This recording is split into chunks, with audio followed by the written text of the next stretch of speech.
And we're live. Live, finally.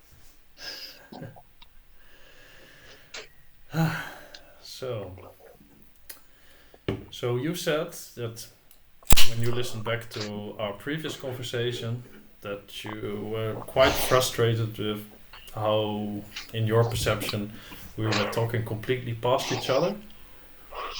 Yeah, I had the impression. Yeah, we were having two separate conversations. A bit. You said it wasn't that bad, and others said so. But And then our mom said something in agreement with you, I guess. yeah. True. She thought I had to let you finish it some more. She would like to hear you finish a sentence. Well, on that note, I tried recording a podcast alone, and I discovered that I do not like to hear myself finish a sentence when I'm alone. It was quite horrible. Um, yeah, it wasn't. Wasn't great. No, it was worse than Steven Molyneux, and he's my least favorite podcaster. So. Mm-mm. Yeah, it might be hard to just talk to yourself. I can imagine. I never. Yeah, so I thought I was hopeful for a bit that it was kind of a shortcut and that I would kind of get into a flow, but I discovered that it's just as hard as writing when you're doing it alone. Mm, So you basically mm, have to write something first, at least that's how it is for me, to get it clear, and yeah. then I might just as well write because I feel this is just a different kind of interaction in writing, and Mm, compared with writing, I like this form because we every sentence I say can get challenged immediately. With writing, you have right. to challenge yourself, and that's also interesting. But it's I think when I'm doing something alone for the foreseeable future, I will restrict myself to written form and not Yeah. podcast I form. heard. Yeah, I heard somebody say something very interesting about what you're saying. That I don't. Damn it, I don't remember exactly. It was exactly about the difference between writing and having conversations online. I was talking about these possibilities we have today and these ongoing conversations we can have, and that makes it different because, like you said, you have these interactions, and when you're writing, you're just writing it in your own world, Yeah, and you just like you say, you can be challenged. Yeah, I don't remember who it was or exactly what context was. It was very and interesting. and on that note, like you said, that basically. I haven't actually heard our whole conversation back yet, but you said that we just insufficiently challenge each other in our previous conversation, so that we clearly have different ideas, but that the difference doesn't really become clear. Well, Uh, no, that's not specifically what I said. I thought it was a bit frustrating, and I was trying to have a different conversation than you were having. You seem to want to.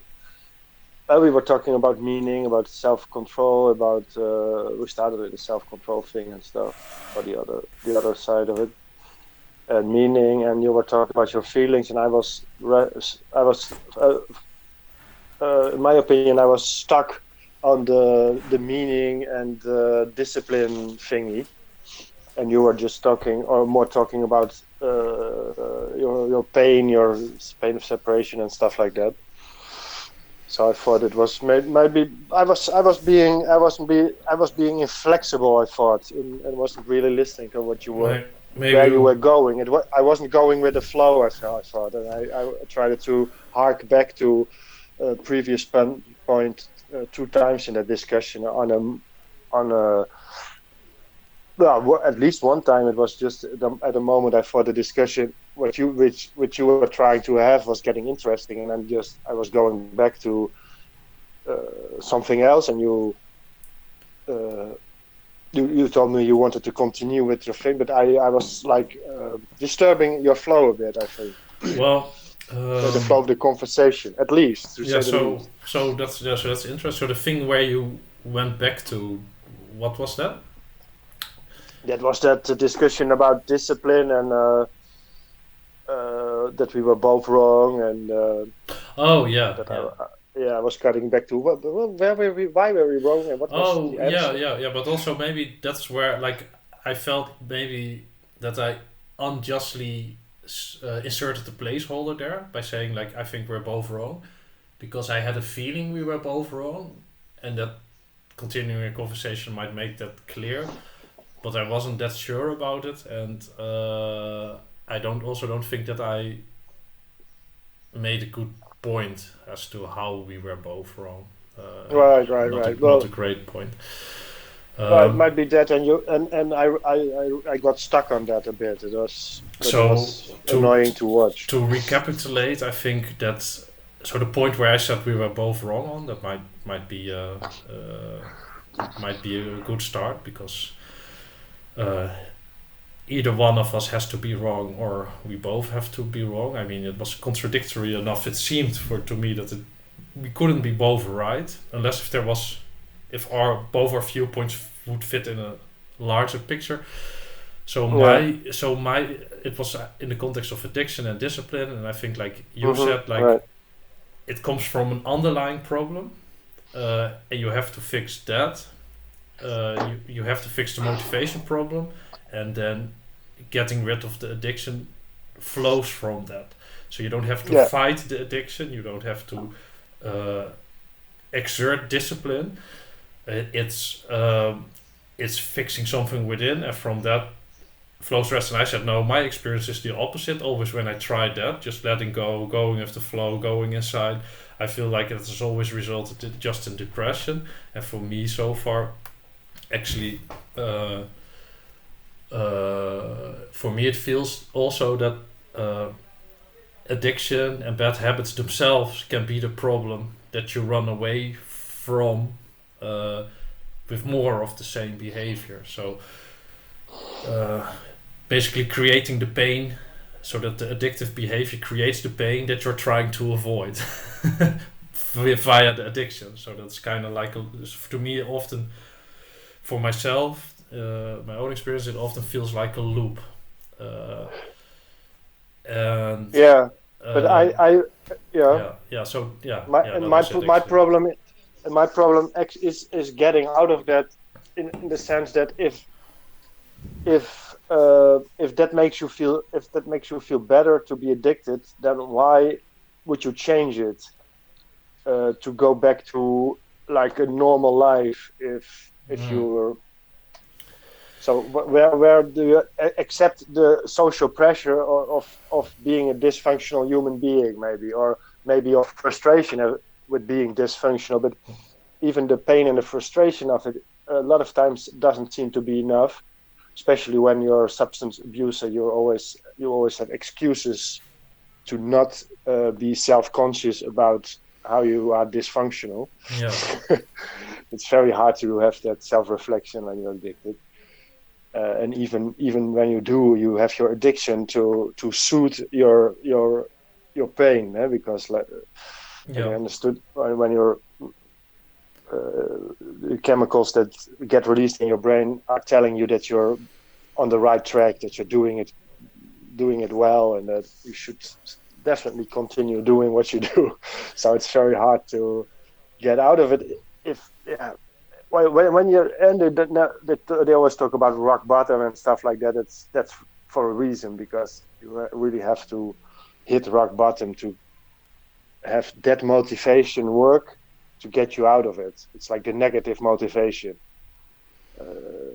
in the sense that you want to quit a certain behavior, you want to stop a certain behavior, and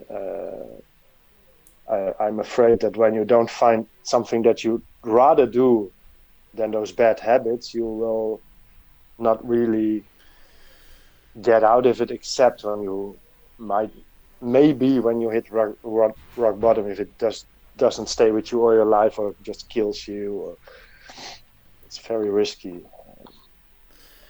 yeah, I don't see the reason to use discipline yeah. if So you're I think we might have a different idea of discipline. We talked about your self-discipline. Yeah. So when you already used the words, I'm not sure how precise you meant that to be, but you said like externally imposed. To me, discipline, it's about self-discipline. It's about what do I want and what do I have to do to make that happen. So to quote Jocko Willink, in my current view, discipline equals freedom. So if I want something, and there are many difficult or even unpleasant steps toward that, I need some sort of discipline to get that. I think you can only say this in relation to substance addictions if you've never been addicted to a substance, because you don't understand that your whole, like I said, like I discovered with myself, that your whole motivational system is tied around those addictions or addiction. So is it so currently? So you're off of those substances, and now I guess we're kind of equals in a sense, because we're both still screen addicts. So now maybe you can tell me, is that qualitatively different from your substance addictions from that you've had in the past 20 years? Objectively, I don't. No, you mean in the quality of life? No, what I mean is like what you just said. You said like so you said like, okay, if you can only say that because you've not been addicted to a substance. Yeah. So that sounds like something you previously said, like, yeah, so actually your screen addiction, that's not really something I would put in the same league or category as a substance addiction. No, I think the same mechanisms are at play about dopamine and all that kinds of stuff. But something that you said just but when you were talking about what is it name? Willink? Jocko Willink. Yeah, you were saying something that I was like, yeah, but that's what how do you say it? When you're addicted and your whole life and all your days are formed around getting your next shot, that's a challenge. That's a whole thing in and of itself. It's a whole dynamic, and it's different than a bad habit in that sense. It's so important for your. It's such an important part of your daily life, and it's different than saying I'm being suboptimal with this habit. I need to do a little more of this, a little more of that. Like I can say honestly now, that something changed in me, that I could easily cold turkey the smoking and the drinking, and then recently the coffee. I could treat them like what I'm saying, like a bad habit. It's time to quit those habits. But that mental power normally isn't there. Yeah. But like for me, so that's another, I think, a source of misunderstanding, and right there. For me, if you say, it's actually quite foreign when you say, it only from that point on there were only bad habits, and I could just quit them like any bad habit. I do not, as far as I know, possess the power to just or believe in the power or whatever. Someone is going to correct me on that.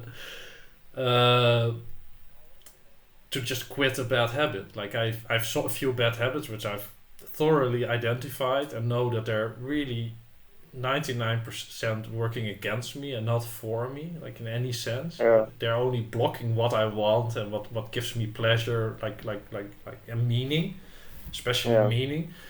But it's an ongoing fight, and currently, like I already said last time, I'm quite at a low point with, for instance, YouTube again. Like it's just like it feels, it almost feels like a sort of digital syringe that I just insert often without even being aware that I've started it. It's ridiculous. True to that. And since I quit, I'm more seem to be more addicted to my screen, my games, and YouTube and stuff. But I'm not sure if I spent more time on them. Maybe because I spent less time drinking and smoking with other people, so that might be social time. But that totally lost my interest for that right now. to sit and drink with other people drink and smoke and have those empty conversations. But because that's most of the time, it's just doesn't feel like gezellig anymore. I don't know if there's an alternative. There's no English word for that. No, not literally, but cozy is not the right translation. No, it just isn't interesting. They can look it up on Wiktionary and see what it kind of means. Yeah, I know it's not literal translation, but it doesn't feel interesting anymore. But objectively, I might be more behind my screen, but I'm not even sure. But I feel exactly the same concerning the screen addictions as you do. It even seems stronger since I quit the other things, because I also feel that pain more. That sometimes I need something to fill the void. I'm just not okay. Like I have all these things going on in my life, and this stresses me out, and that, and I don't know where, and this and that. I'm not really motivated to go with the flow all day long. Some stuff is changing. Might even be because I quit all that stuff, and my place of work. Things are changing. It's different for me. It's different for me. The future isn't sure. But all these things going on, it's just excuses. But I feel the pain, whatever, Weltschmerz, I don't know. I need to fill the gap, but just to feel a little bit better. I don't have my drug, so yeah. You find some kind of connection then, or what? I don't know, man. Just the dopamine hit, just the feel good, I just need something to make me feel better, Yeah. And it's like you said, it's the screen and everything, and getting sucked into my games, and maybe even eating sugar until 4 o'clock in the morning, and next day I'm even more shit. No, like you say, no discipline. It's just a mess. So I totally do feel the powerlessness of that, and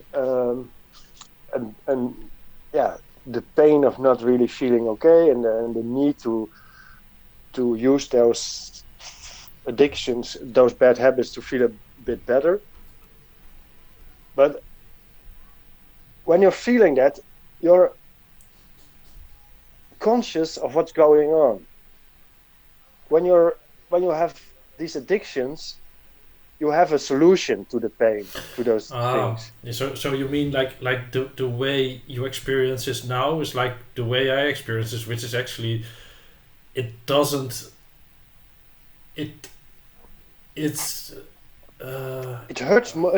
hurts a lot more. Yeah, so even if you can click the next YouTube recommendation, it alleviates the pain, but it doesn't make the pain go away, because before that, the meaning was actually the substance. That was the context. Right. That was the whole thing. As long as you were connected, it takes away the pain.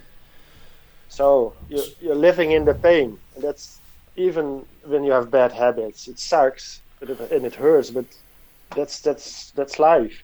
Yeah, so that's the thing. So you do not you run away from the pain now, like I do, but you don't get away from it.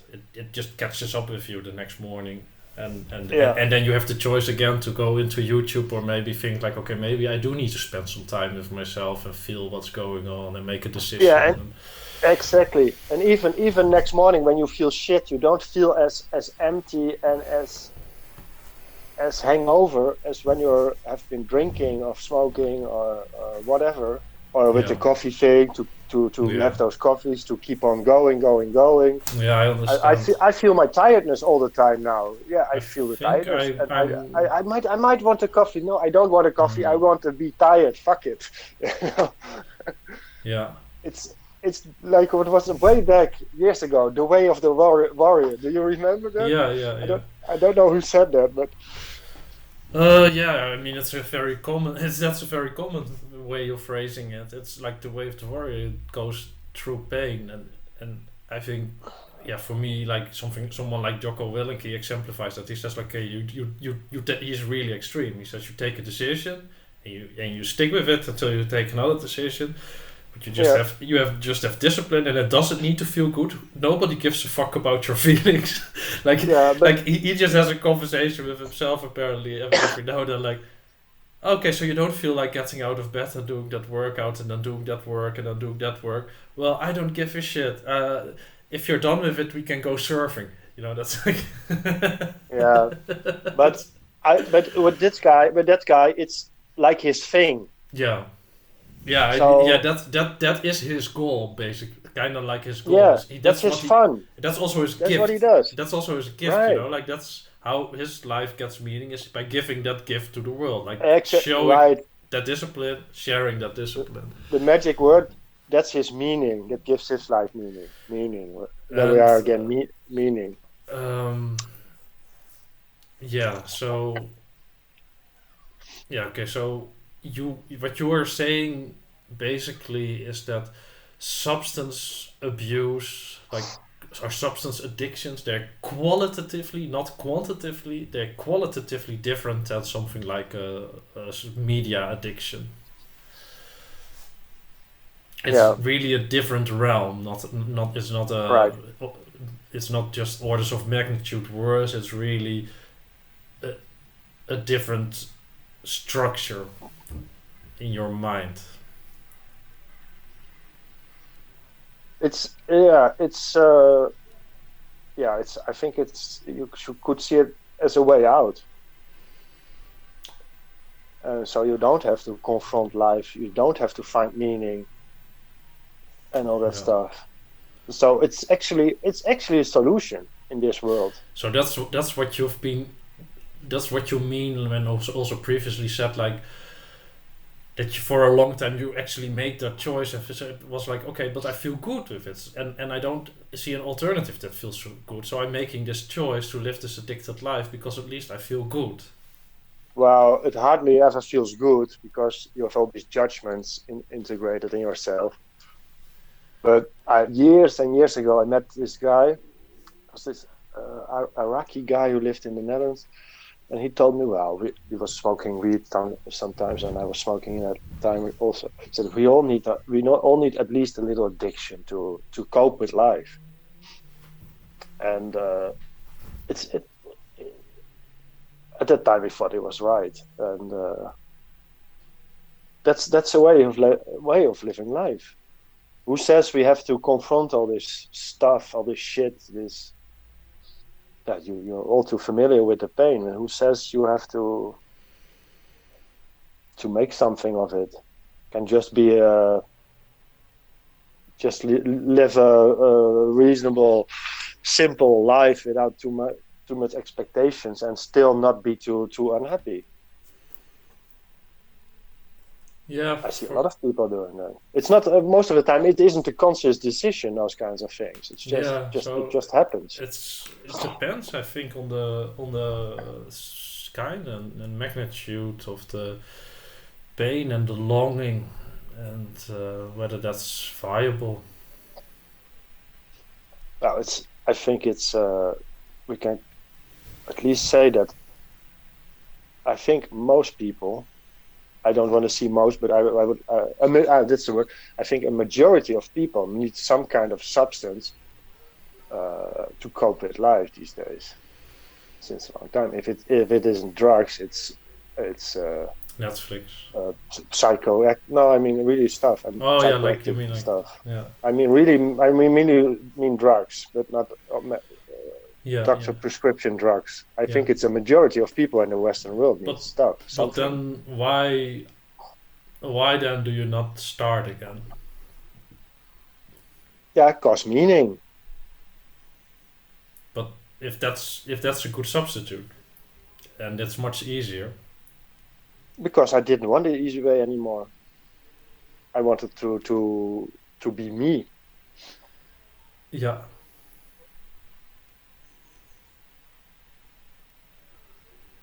But it sounds contradictory How it happened, I don't know. yeah, but I mean like so it sounds like you're basically saying it's actually good to hide or to numb it. Um, If feeling good is the meaning of your life, but it never has been my meaning. I always use those things to cope with stuff, I think, but no. feeling good, well, before it might have been my idea, but since a long time I know that being happy cannot be the meaning of your life. No. It's a very bad thing to chase after. Yeah, I think so too. I think hedonism is self-contradictory because I'm not even talking about hedonism, but oh, okay, I yeah. So about chasing happiness. I Not agree not with you not that you it's don't mean chasing pleasure. You mean chasing happiness. yeah, the idea of I'm being happy. The idea of being happy. Why am I not happy? You can at a certain moment say I'm unhappy in my life. That's an indication that something might be wrong. Yeah. But wanting to be happy all the time is a very bad goal to chase after. Yeah. So It is in the American thingy. It's called the pursuit of happiness, right? yeah. And that's actually pretty well formulated, but because it's a pursuit, Yeah. but you will never you hardly you'll have the only moments in your life that you're never Yeah. happy all the Plus, I time. think it's that whole phrase is completely negated by Eastern philosophy, which basically says if you're happy um, by entering the present moment. Or I mean, if you want to experience real joy, you have to enter the present moment. If you want to, Right.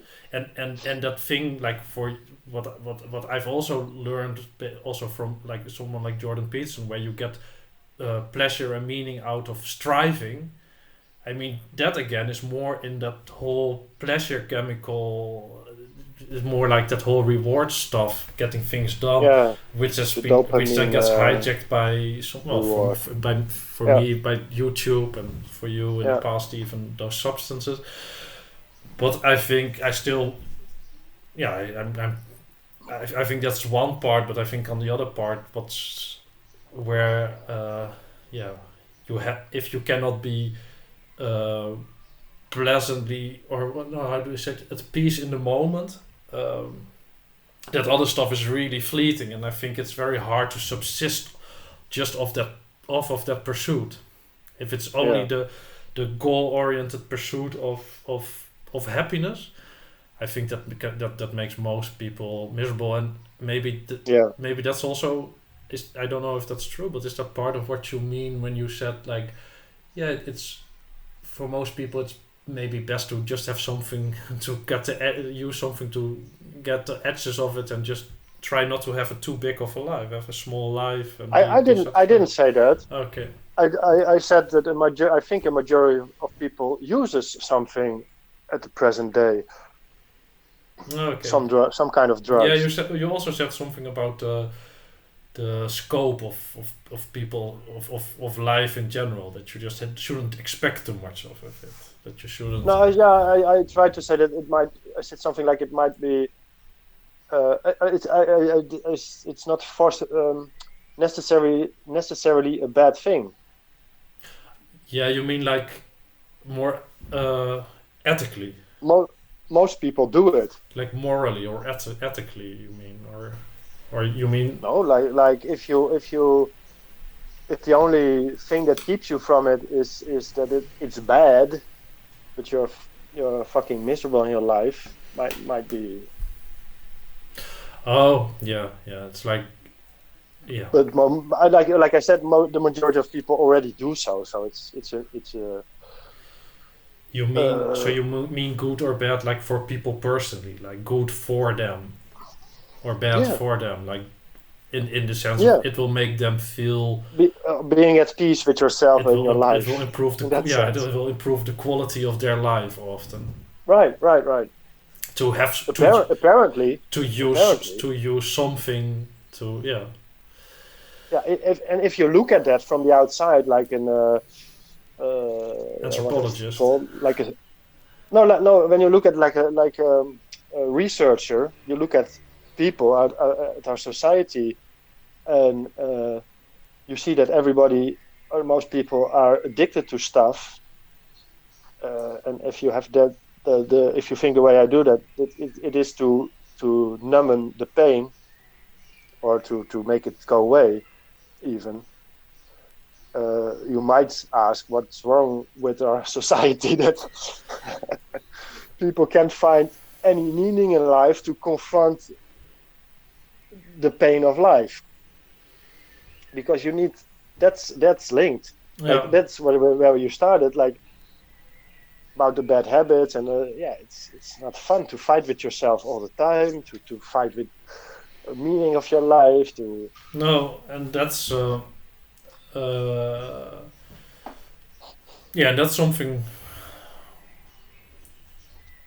yeah, that's definitely something worth exploring again. Like, I mean, we talked about it in the previous conversation, but mm, apparently not well or thorough enough. So let me think. What can I say to jumpstart that again? So maybe I I might just have another other thingy I said to you in between about the self-discipline or not, the thing I said after a conversation. I left you a message. Said yeah. I had some idea that I didn't come up with during our conversation, Mm. and that was that if I may. I Yeah, think yeah. I may. Start. You look It, like really eager to share that. So yeah, that was a fun little thingy that brings our both our attitudes, the accent we put on either going with the flow or letting go of control, or and the other way of the other the other side of self discipline and stuff.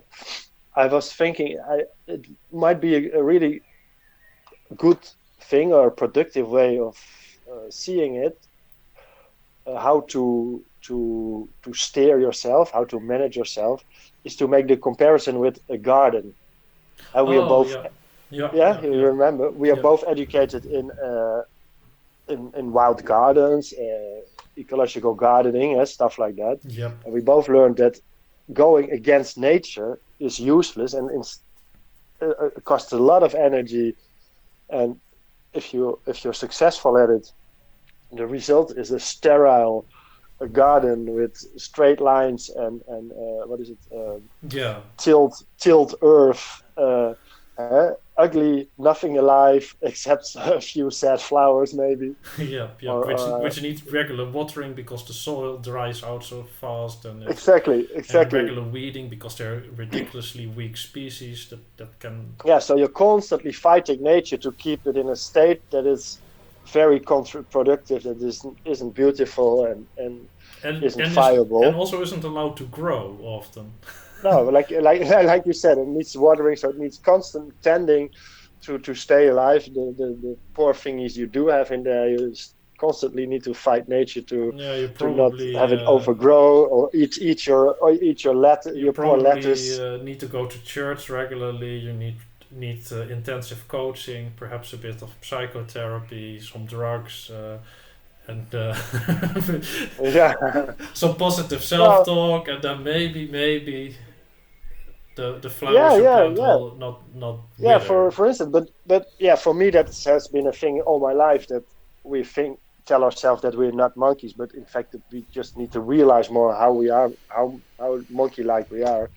And it's like, yeah, this has always been my side of the story, of course. But the other side of the gardening is letting nature, working together with nature, and letting nature do its thing. But when you take that too far, look at our daddy who doesn't like doing the what is it? Yeah, even the rough Maintenance. even the rough maintenance where you cutting. just have to get some horses in there to graze on the tree so that it all doesn't turn into some kind of dark, unpleasant exactly. place. If you just let everything go, it becomes an ugly jungle where, like you say, dark and too much shade and messy, and it's not.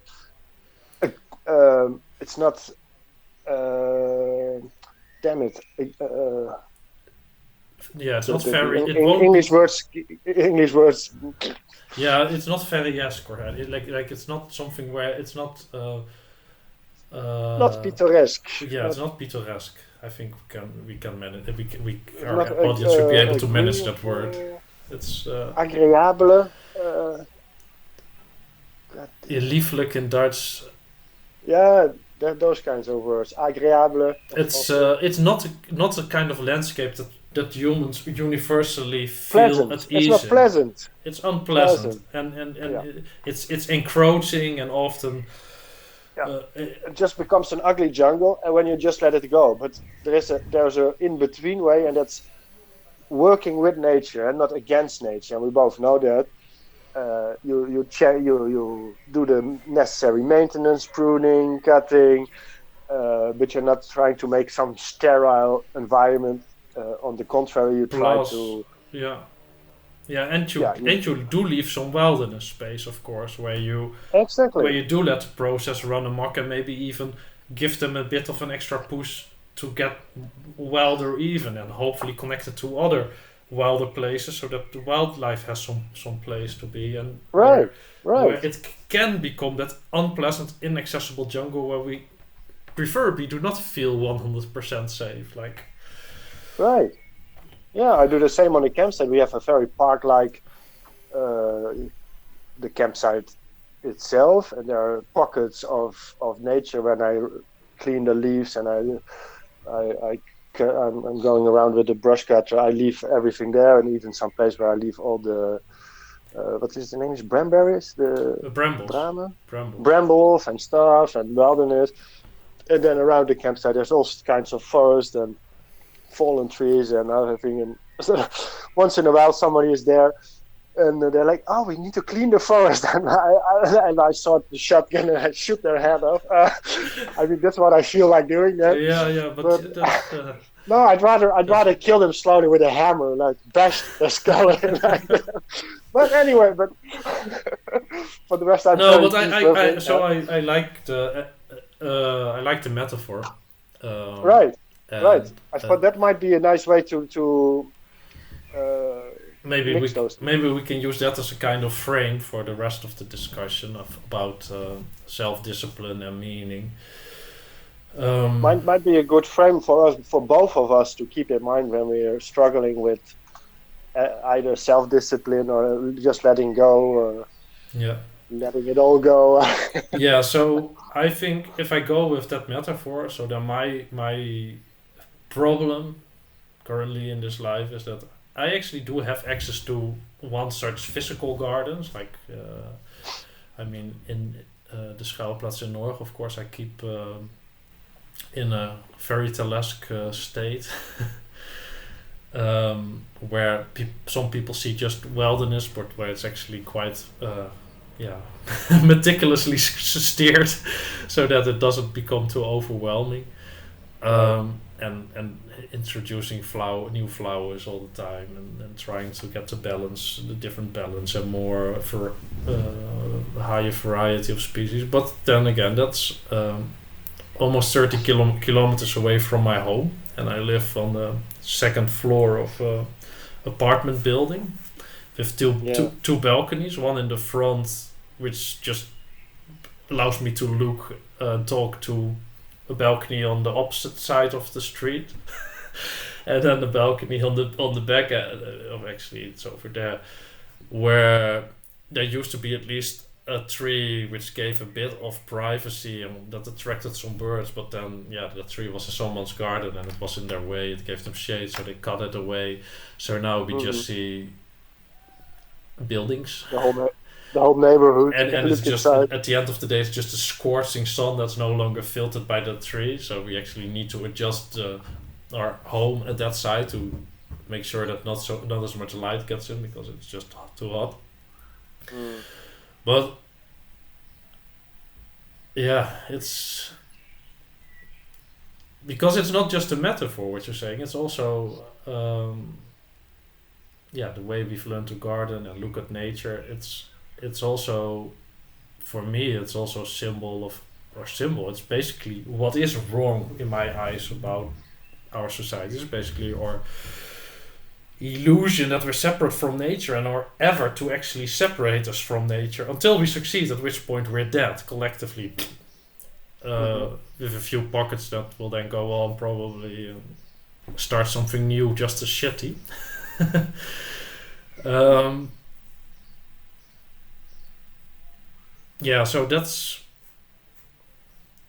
So that's the problem, I think, for me. I think that underlines my problem, is that just the physical reality around me is already something which is deeply unpleasant. And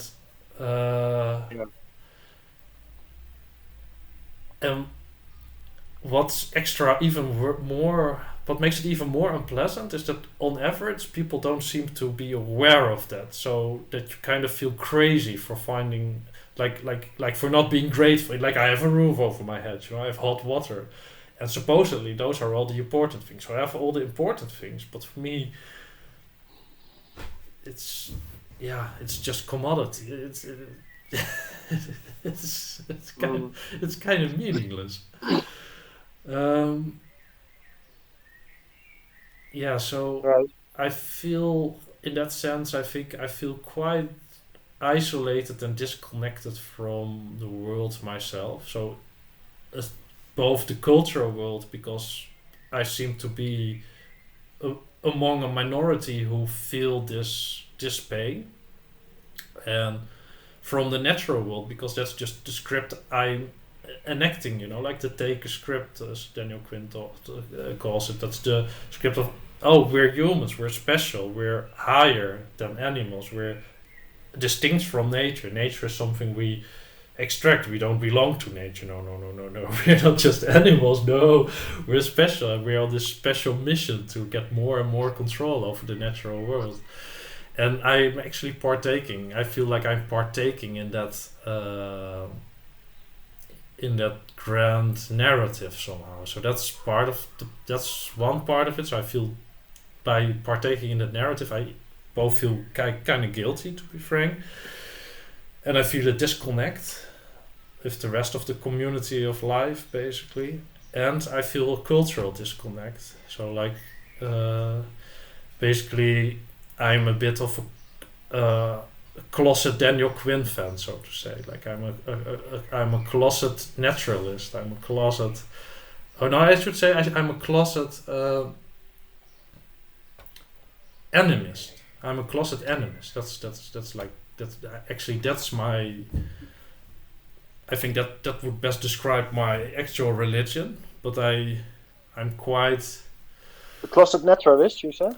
No, I think that's because naturalists, they study nature. Like, I'm a closet animist. So animist. Yeah, so that what Daniel Quinn says, that basically all cultures except our culture are, and our culture being now 99.9% of the world population. So, and that I at the risk of talking too long, that I want to now point at a difference that might, a rather explosive difference in how we perceive that. So I feel, and that's about the right. So that's actually what the right wingers in the Netherlands, what they in the US would call the neoconservatives or whatever. called a away with us mentality. So I feel that there's actually something positive in that, in the conception of the left and the green church, as they're often called, which say like, okay, we're basically we're harmful beings and we need to exert less harm, and sometimes that's even being characterized as a death cult. But I do think that there's some value there and some untapped potential.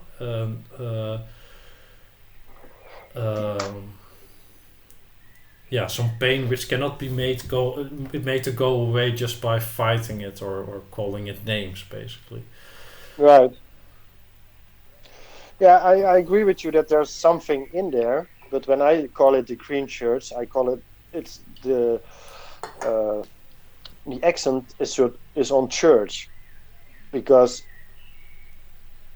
it's not about, like you said, the basic ideas that are in there, but about that it has become a religion, like the climate religion right now, that everything has to go away.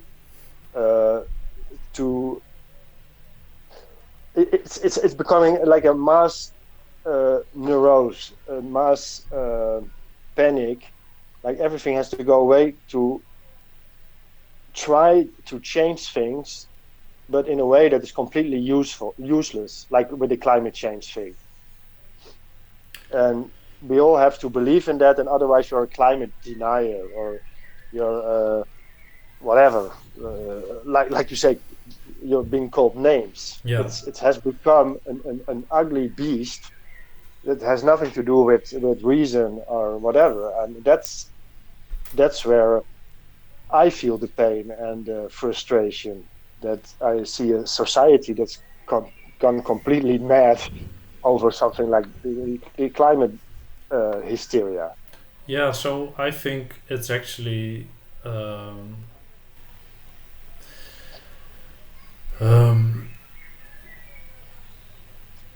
so I think regardless of whether climate change is real or anthropogenic climate change is real.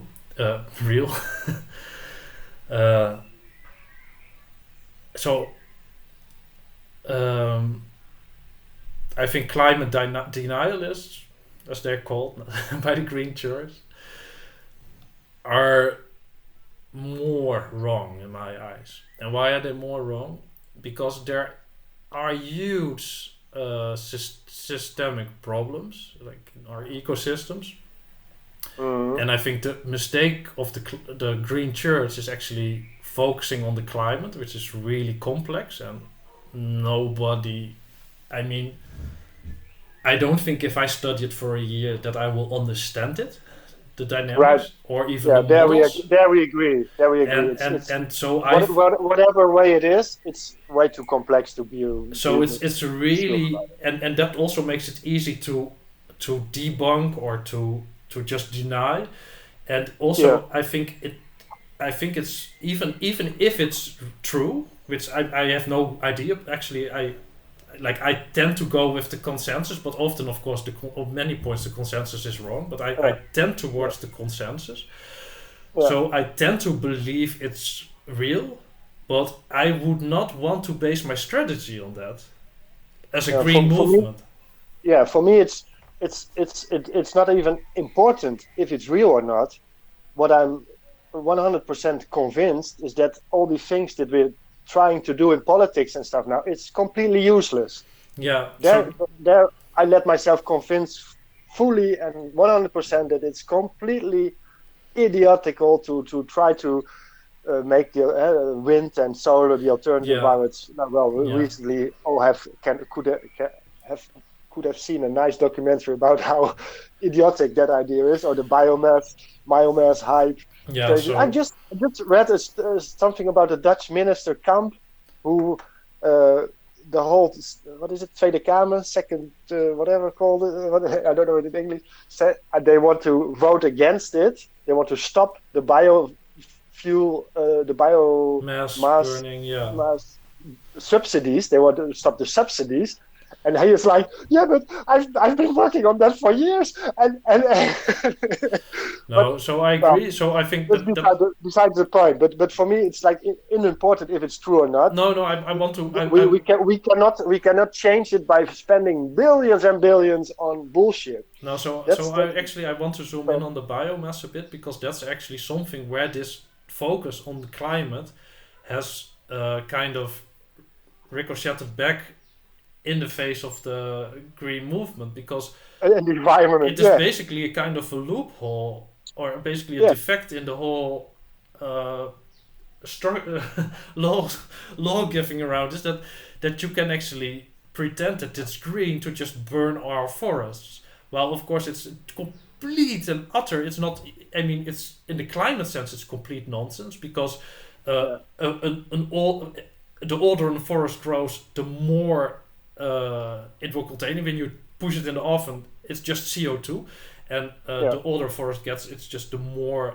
I mean, of course, it lays the carbon dioxide, it absorbs it, and it turns into matter. How do you say it? It's already matter. I mean, well, it lays it down. It's even the dead wood that decomposes slowly, but all the old trees, and also when a forest, for instance, in our climate zone gets older, you also get more evergreens, for instance. So you also get more CO2, carbon dioxide absorption in winter.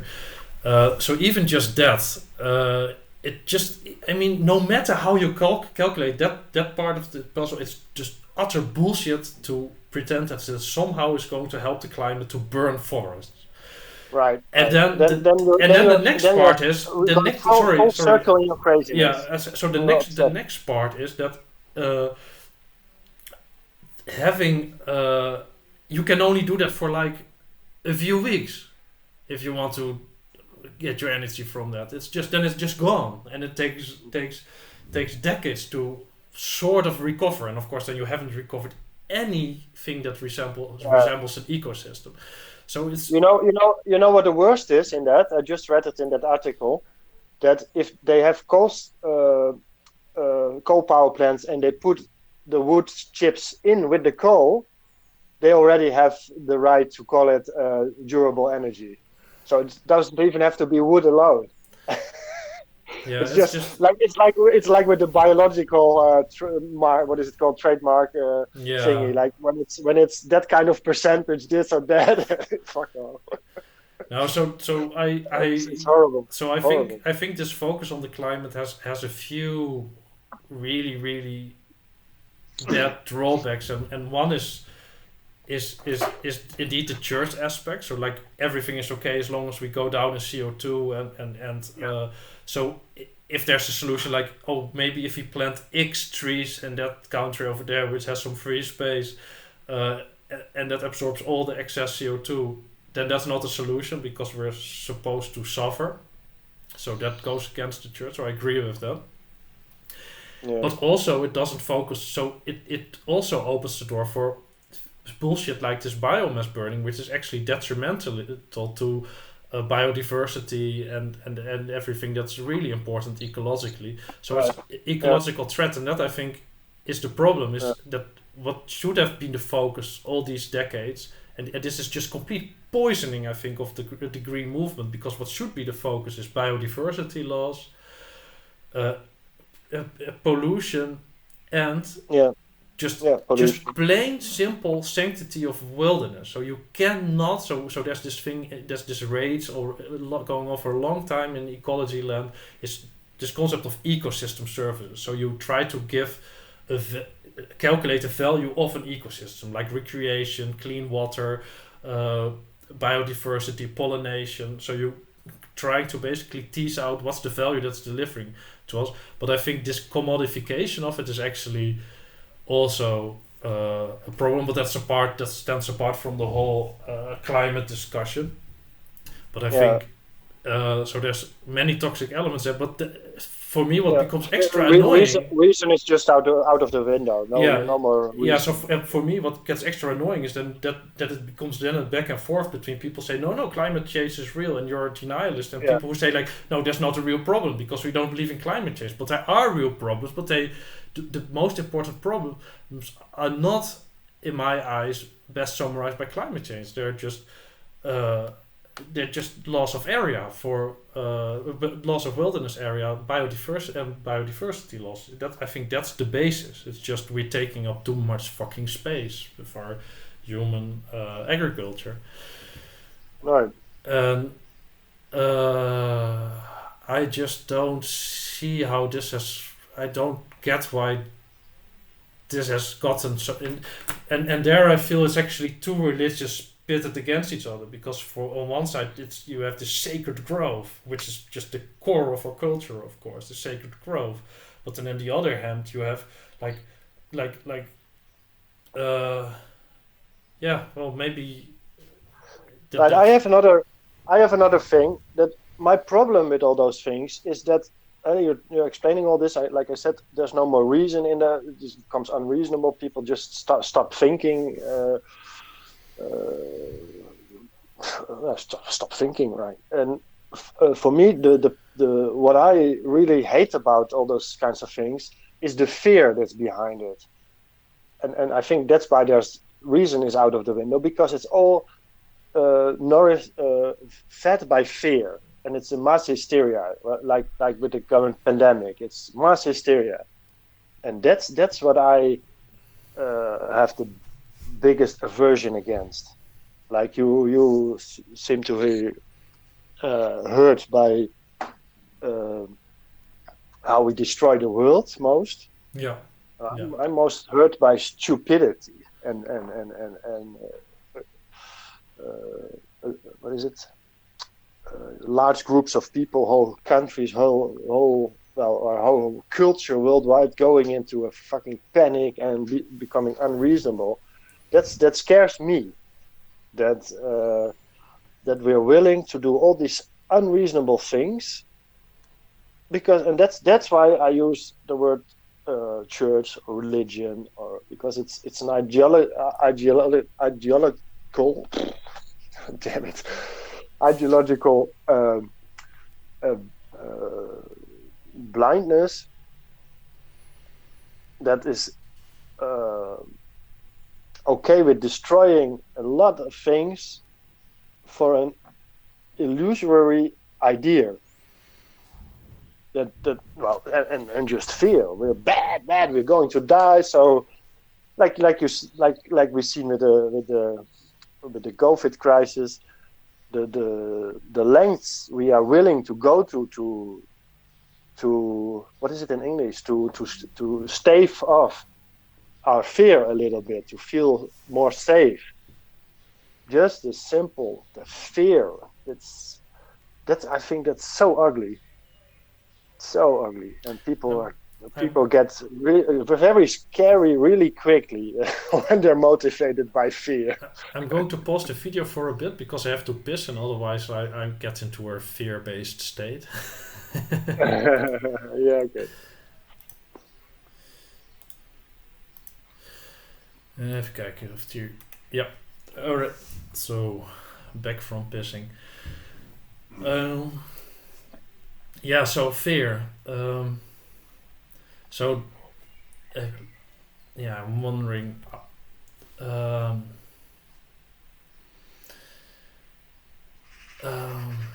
Yeah, well, that's what bothers me the most in all those things. Lack of reason and the fear. So I'm going to try to trigger you a bit more. So I'm going to say, I think there should be less people on the planet. I think that's. If you want to steer towards a confrontation, I can add to what I just said. Like you were talking about the sacred value, I can add a sacred value that I think should be important and should be the leitmotif for reasoning and stuff, and that is the quality of our life. And if that is our highest priority, that it includes taking care of nature and everything. I think that is well. I admit I think it's necessary that this since a long time, since multiple decennium. What is it in English? Decades. Ah, yeah, decades, of course. Since decades, people are getting angry about the environment, about nature, trying to save it and everything. I don't deny the value of those kinds of voices that cry out in a pretty violent way that stuff has to change. But I think what works best now for that more and more people, I think we are on the right track. More and more people are conscious of the importance of nature to sustain ourselves already. But I think even a more important sentiment to be able to change, to be able to take care of our planet, is that people appreciate nature in our lives, and it's good for us. I think it has been proven, or it can be proven, that nature is good for us. So I think those sentiments are a better motivation, or yeah, I think better motivation to take care of our environment than fear and some kind of dictatorship of fear. No, like it's not like feeling bad. For me, it's not different than what we had in religion before I don't know what is zonde in English. Original sin. Original sin and shit like that. You just have to feel bad and guilty to exist, and we're all evil and whatever. I think it's just another way of taking all those feelings that we apparently are always with us and using them to have to get power and money and rule the world. In fact. Yeah. So you think it's the the the base motivations are rotten in your eyes of the environmental movement. No. No. Yeah. Well, if you take certain certain like take Greenpeace or whatever, those big environmental corporations. I'm sure they're totally rotten, and they talk about things they don't know shit about. And it's all about money. It's all about keeping. No, not even about money. Of course, there are people with good intentions in there, but they're there for their living. They're there to, you know how it works. They're there for a big part to keep those corporations alive. It's about power, about the.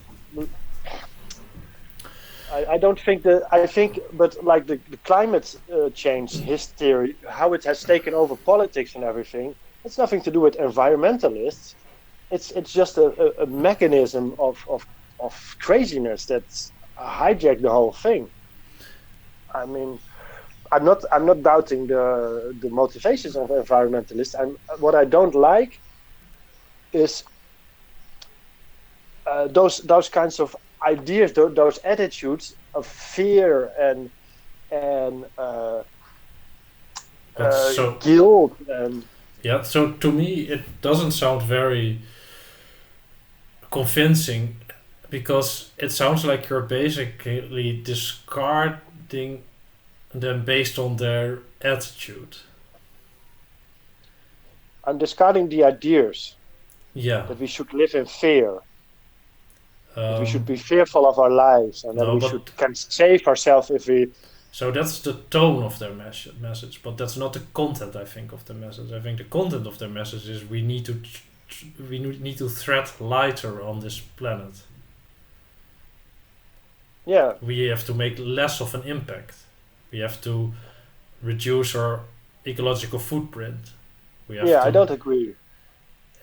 Reduce our carbon emissions. I don't agree either.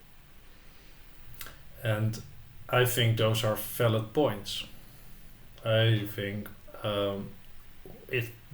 I think we have no business taking up as much space as we do on this planet. Yeah, I'm exactly against that attitude of fragility.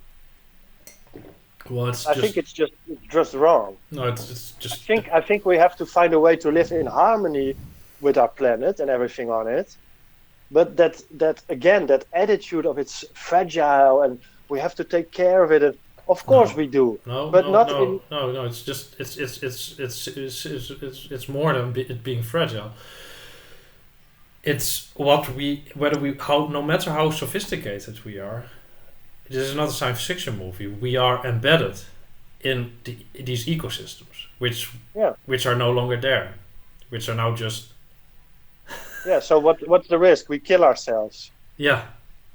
Yeah. So if you're already doubting if you have a right to exist in the first place, what does it matter that we kill ourselves? That's better for the planet in the long run. No, I So don't it's all think. about us again in the end. No, I don't. I don't agree with that because I do think that uh, life is richer with humans on the planet. Actually, Hmm. I don't think. I think there's only very few people like you have this term. How deep is your ecology? There's only very few people. We happen to know one or two whose ecology is so deep that they feel it would be better if the world has no humans, but the world doesn't care. I don't believe there's some guy, Mother Right. Gaia with intentions. The world doesn't give a shit. When we wipe out ourselves and 90% of the species, even we haven't wiped out 90%, but if we did that, then evolution just goes on and like nothing ever happened. I mean, there's often been upheavals, and in that sense, we're maybe not even that much. We're not yet as bad even as the meteorite that killed the dinosaurs. Right. Um, but Yeah. So there we agree. Yeah. but we're trying to be. But so I do think that the world is infinitely richer with humans in it because I do feel well, I do. That's maybe just my mother culture whispering in my ear, but I do feel that there's something special about humans, Mhm. and yeah, and I even think that is what's one of the things which I think is worthwhile about humans is that we're able to create other life actually now, and we might even be able to create artificial life on a silicon base, which in my opinion could be something that could actually live in way more if that turns out to be an actual life form, if it qualifies a life form, then we would be able to animate much more of the universe. And I think I do really and so in that sense I'm not even biologically life centered. I think that if so there's often the discussion like shouldn't we be afraid that the machines wipe us out?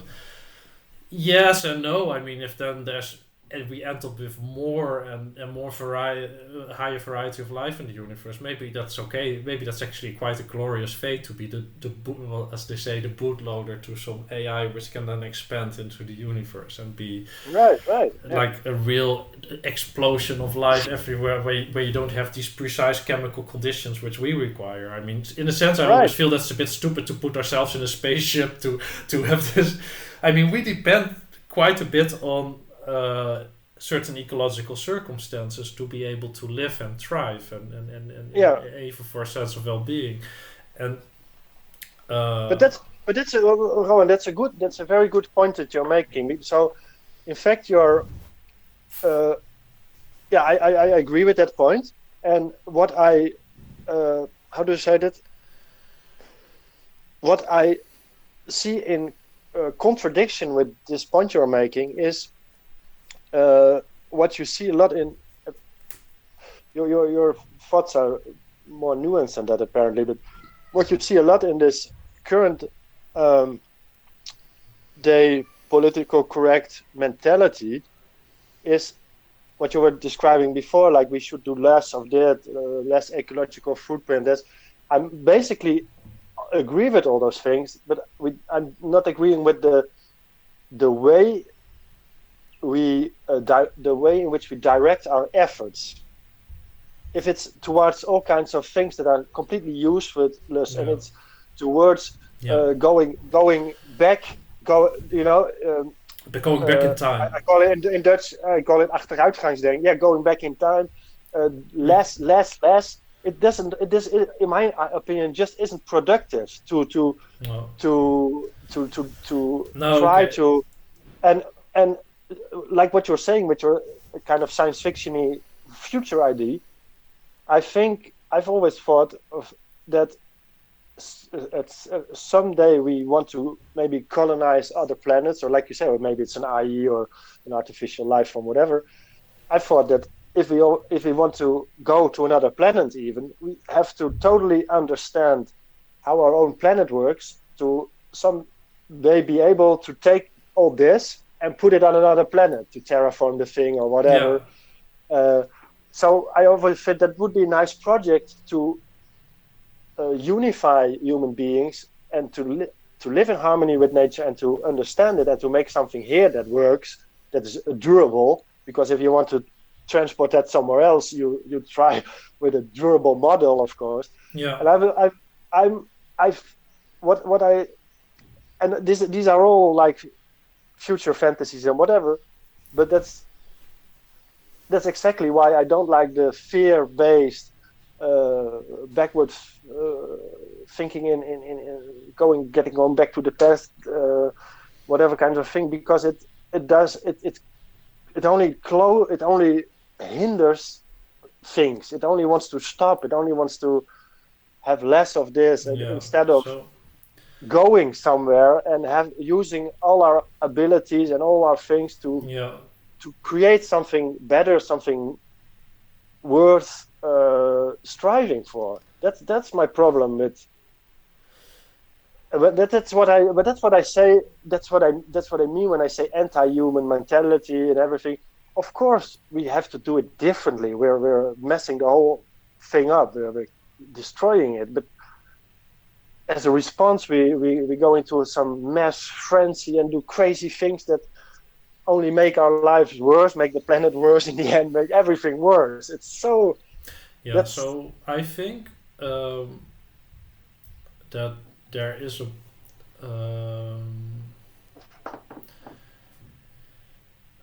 so maybe part of the problem is just that we hook onto different attitudes, which are polarized at the moment. So I hook onto the attitude like, oh, there's really a problem. We have to look at this. There's really a problem. Please look at this. And you hook onto the attitude more, I think, of the right, like, we're okay. We shouldn't start hating ourselves. Like it's. But I, frankly, I do feel like I might not have sufficiently polarized this, of replicate this polarization on our discussion yet. I do actually really do feel that at this point we are really, really harming the ecosystems that ultimately sustain us. And what's more is we've completely disrupted the process which allowed us to evolve in the first place. So we've disconnected all of wilderness with just some pockets left, and on those we're encroaching quite rapidly. Like really, to me, like you're talking about fear-based stuff. To me, I'm really frightened of the way in which the speed and tempo at which we're encroaching. And so we're basically, for now, we've just put a stop on evolution's ability to continue, basically, in many senses. So there's just no space, and so we kind of in that sense, I hate this Mother Gaia bullshit, but in that sense we did destroy the womb from which we grew. So we emerged from this evolutionary process, and then we said, fuck this evolutionary process, we're no longer part of it, and by the way, it doesn't need to go on because it's finished, right? We're here, and we're so great, we can go to other planets and everything. At least we can go to the moon, and we can go into orbit around the Earth. But I mean, clearly evolution is finished, so fuck all those other species. Yeah, Fuck this whole process, apparently. what comes into my mind now is that we're disagreeing on the same point where we disagree about how to manage yourself, how to do this, how to do that. It's if we can, I tend to agree with everything you say, that we're destroying it all. But still, I have the idea that if we focus on the problems and we are in problem-solving mode, that nothing good will come of it. There we do How do you say it? We like with addiction, you won't get out of it if you don't have another reason to not be addicted. That's more important. Like if you just say it's a problem, yeah. We have done that for decades. We have trying to fix the problems. There we do agree. Our whole society is a greedy monster that eats the whole planet, and that we have to change. And I agree with you that if we don't change it, we're already falling down the cliff. We're not even going to fall. We're already falling. Yeah. And we like we were talking about addiction before. We will hit rock bottom. And I wouldn't be surprised if we are hitting rock bottom right now after this crisis and everything. I do think so. And to stick with the cliff metaphor for a moment, I want to underline that I agree with what you said about it. Just going back in time, just trying to be a bit of less of a bomber to the planet doesn't make sense, because we were already horrible for hundreds and hundreds and hundreds and thousands of years. So it's just that there's just no direction to grow in anymore on this planet. And then people can say we go in outer space, but what happens if you continue the same population growth curve in outer space? Then within a few hundred years, the whole space is just filled with human mass. Whole known universe. Yeah, it's but just, that's just what exponential growth is. Yeah, but I'm not that afraid for population growth. As far as I've seen, understood, is then when you have enough. There's the demographic transition. I know. Yeah, it will flatten. But what I want to say is, like, if you've already fallen off the cliff, it doesn't make sense to step back because you don't get back on the cliff. You're already falling, and that's the problem. So all the momentum is so you cannot. I think what much of the environmental movement is now trying is they're trying to hit the brakes, but what they need is they need to get out and find the parachute. So I think that people who are now just exiting the system, getting into communes or permaculture or whatever, I think those are actually the people who see, who are just trying out different ways to make a living outside of this. Basically, I mean, we tend to forget that we're an agricultural society because there's so few. I mean, most work, of course, is done by machines and use tractors and on GPS, and it turns into very lonely work because there's so few people working there, basically. But I mean, we are an agricultural society, and I think that I'm putting my money, if there's any future, on everyone that's just trying different modes of living, in the sense of trying out different relationships with the land. And I also don't think that there's a right way there. I think the right way is many ways. And the right way is that it all depends on and I think that in permaculture people are really internalizing. I hate the word, by the way, but I love the movement, because there's so many things like realizations such as, okay, you have practices, but they apply to, you import a practice from someone, and then it probably doesn't apply 100% to your specific place. So instead of treating the soil, a bird just flew in my house and flew out again. What the fuck? That's nice. Okay. Hello. Now it's the tree next door. This is my tree. Go away. That was funny. Nice. No, but yeah. So I agree that there will be no solution from just doing the same thing. That's what Daniel Quinn tried to make clear in the last decade or so of his life. I think it's like, no, we don't need we don't need any different programs. We need really different operating systems. Right. It's no we don't want and actually so we don't Yeah. actually want the government to restrict to play with carbon taxes and stuff, because that's not No. altering our relationship with nature, and with that our relationship with our own human nature. Yeah. Yeah. And what scares me a lot about also to polarize the way I felt your position in this, or your own self-hatred inspired by this idea, and that I feel that it really, like you said, with the government mixing and blah blah blah, it really quickly becomes authoritarian things. If you say, I already feel guilty to exist, and you're in power, and then you're going to tell me all kinds of things that I have to do or I can't do to save the world, because if it's not just when we have to save the world, then you cannot separate that from all the people. It can be that you do your thing and I just continue destroying the world.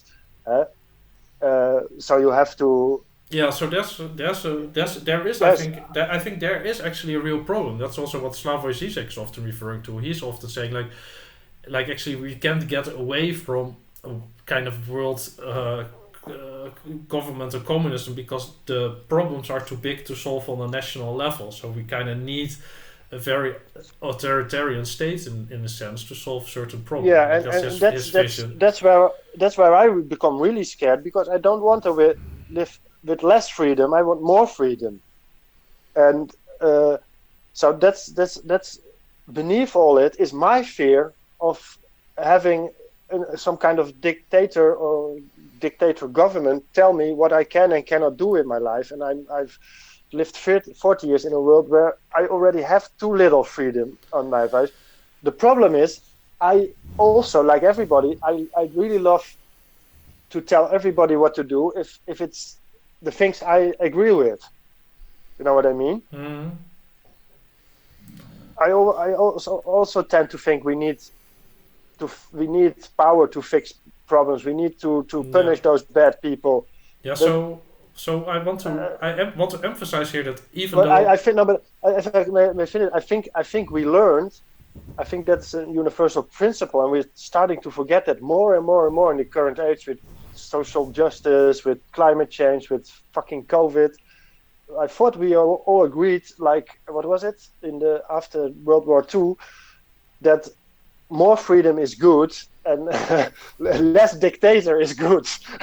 yeah. But we are going in the authoritarian way again, because we have to fix these problems. Yeah, so but it's I agree. only that. I agree that we're going back to a mode of. I'm also afraid, that's actually also a fear I have, is that we seem to be going to regress to a mode where it's more about good people versus bad people again. Also, like if you look at the US presidency, for example, there's so much focus on, is Trump a good person or a bad person? I don't give a shit. He has to be a good president or a bad president. Even there, if the system functions, it doesn't really matter that much if you have a good president or a bad president.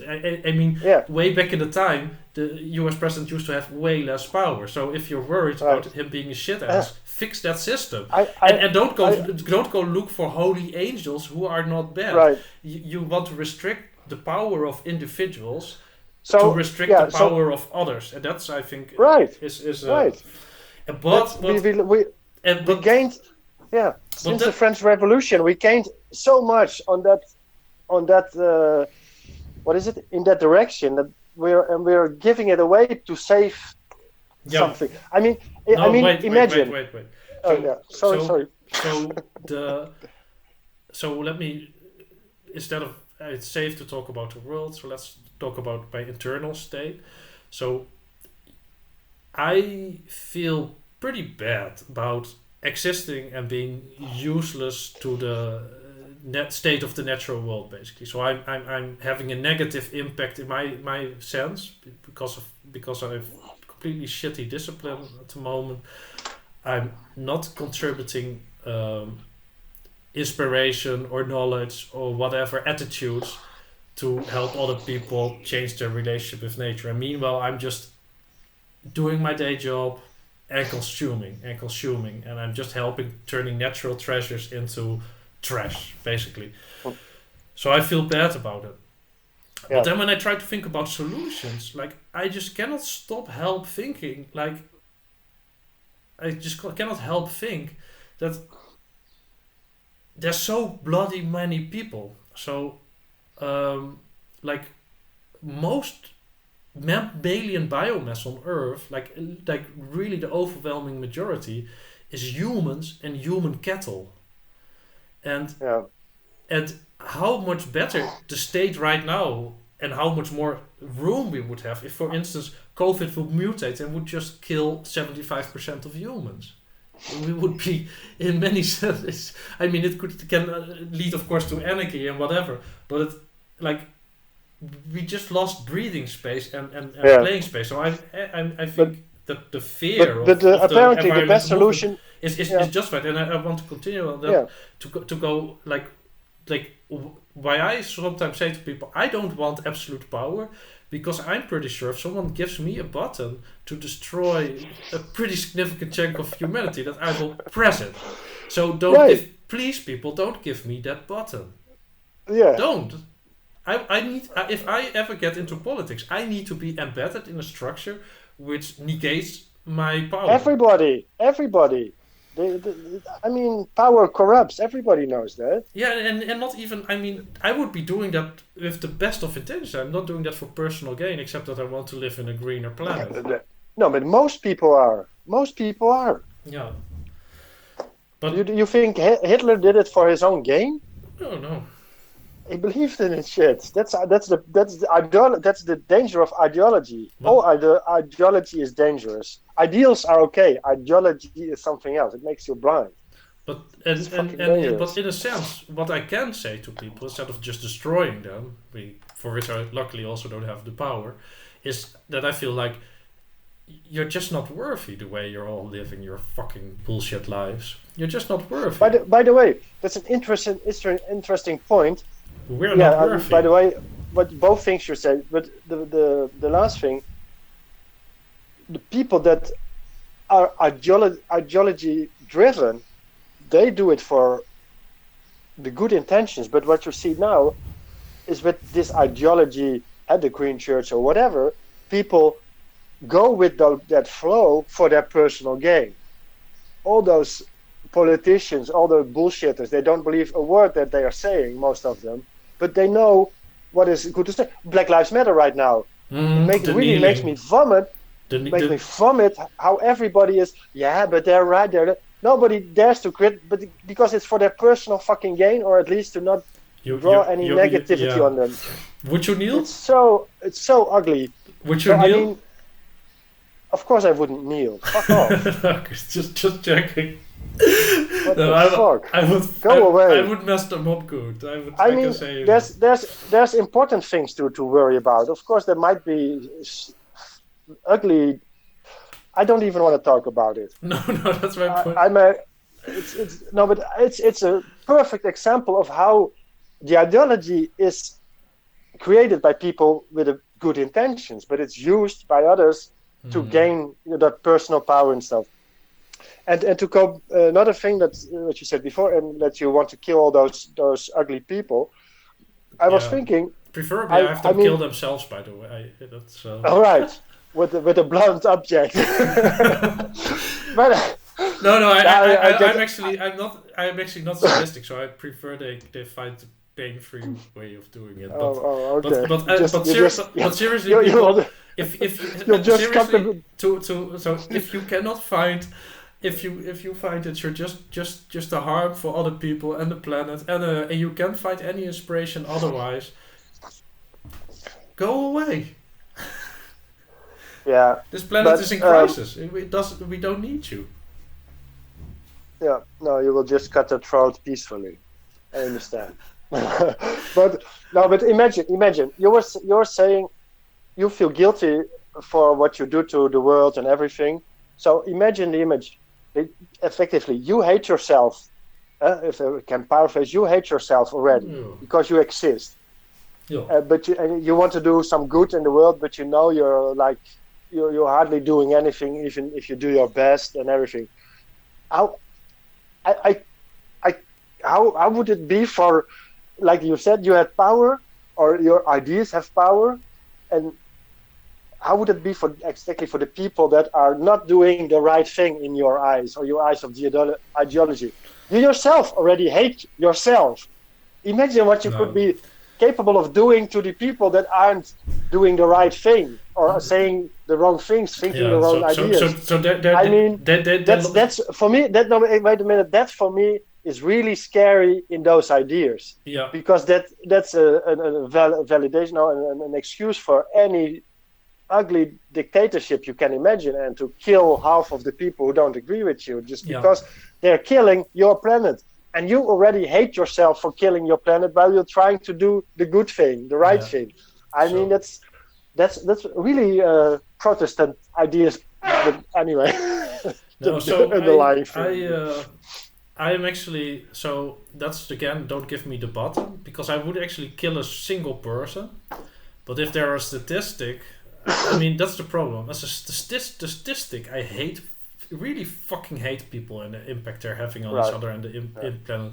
But individual people, I actually feel way more compassionate about them than about myself, which is has to do with me Right. just being a damaged little creature.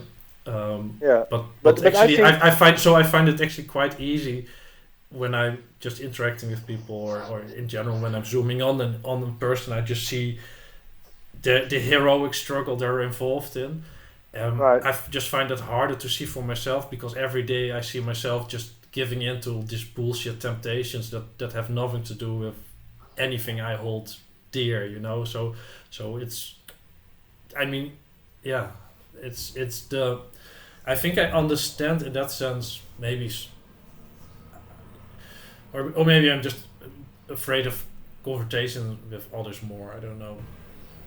Maybe I find it easier to confront myself. Maybe I would hate them more if I fear them less. I don't know.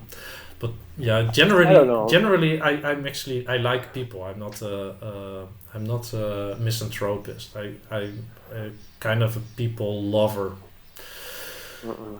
But as a concept, I fucking hate them. But like, yeah, in my gut, I like them. But in my head, I think like, fuck off with your stupid consumption, and get off this planet already. If you don't want to be part of nature, go to Mars or something. There's no nature there. You can live in some kind of nice, create something there where you can just be surrounded by big screen televisions and fast cars, and everything is Yeah.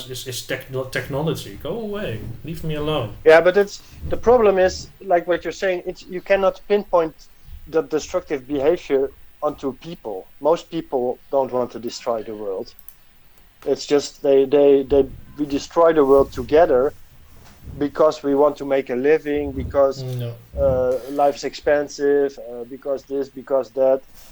I mean, most people like at least their direct No, environment. I They disagree. like their forest. I disagree. I think sometimes we romanticize nature, and it's so like, oh, we go to a forest, oh, and it's so nice to be in nature, until we get a tick, then we don't want to get there anymore. But I think we're actually collectively, like Daniel Quinn tried to point out oftentimes, we're enacting a story in which we're separate from and superior to nature. So in a sense, we are. I mean, we have this is mixed up now with a contradictory narrative where we say like, oh, nature is important, but it's important as this external thing, you know, which is getting broken, which we need to fix with one of our programs. But Right. we refuse to realize that nature is not something like poverty, or like or like traffic congestions or anything. You cannot solve it with planning. You can only solve it by fixing that mindset. So it means that Right. actually, and that actually does mean, and so maybe this rage I have about it, and also in myself, maybe it's something to be focused on, that mind virus, or that Right. meme that says we are not nature, because that's actually so, because there is actually part of people that should be killed. It's not their entire biological being, but what needs to be killed is their sought and destroyed, is that piece in them that says that they're distinct from nature. Right. I totally agree with you there. And just before, you were already saying that actually this is a how do you say, no, not a mentality change, not a mentality, our whole way of damn it, what was your Attitude. Our whole idea structure, our whole culture. The story we are enacting, or because like what you say, the idea that we're separate from nature, we need a whole paradigm shift, in fact. Yeah. And I think it's sorry. Yeah, go on. My problem is that it might be because that's the one thing that interests me too. And like I say, well, my sacred value might be the quality of our life and everything. And I think that's the way to come to other. But what I think that doesn't help to change our mentality, or to find another mentality, or that doesn't fit in the new mentality we should live in, is this fear, this unreasonable fear. It's not unreasonable. No. I mean, we're in peril. No, man, right. Exactly right. Reasonable fear, or like a healthy dose of pessimism or realism. Realism isn't the same as fear. No, but I think fear is also I mean, no, let's just keep it. I'm sure fear is counterproductive. I think I even agree on that. That's the thing. Fear is counterproductive, but it's, I think, the most natural thing to feel in these circumstances. And I think it's even one of the reasons why millennials, for instance, they don't want to really partake in many of the except the bullshit surrogate religion ideology. I mean, many millennials, they don't feel even that they can fix the world anymore. I mean, we've just grown up with this helpless feeling of there's just nothing, it's right, it's just going down, and there's nothing we can do complete about helplessness. it. Yes. I mean that's basically what we even learned at the school. Like we learned at the school. No, by the way, we're destroying the environment. But we're still doing it. So that's not really. That's windmills. That's windmills. It's like what you say. It's unproductive. It's not. It doesn't help to go on. It doesn't help. If you want another, if we want another way of another attitude and whole different paradigm to live in, you cannot incalculate fear in that thing. It's maybe a tool to get from one place to the other, but if you want to create another attitude, you don't want to have the same fear as that we have lived in forever. Yeah. We need to get rid of that fear. That's my problem. Because we are destroying the world, because we are afraid to not earn enough money, to die of hunger, because all those bullshit reasons. You've read Sapolsky. I didn't even read his book. You read his book. Mm-hmm. I don't remember who was talking all the time about the paper tiger. It wasn't the one. That was him. That was him. Was it him? Yeah. It was also that philosopher Gray, John Gray, I think. But could be. Yeah. But anyway, just to clarify, we're talking about John Gray, the philosopher, not the moronic New Age writer. Not the women are from Venus, men from Mars bullshit guy. But a serious British philosopher. Really great. But you know that I think fear is really in itself is our disease. It's one of the big diseases we have.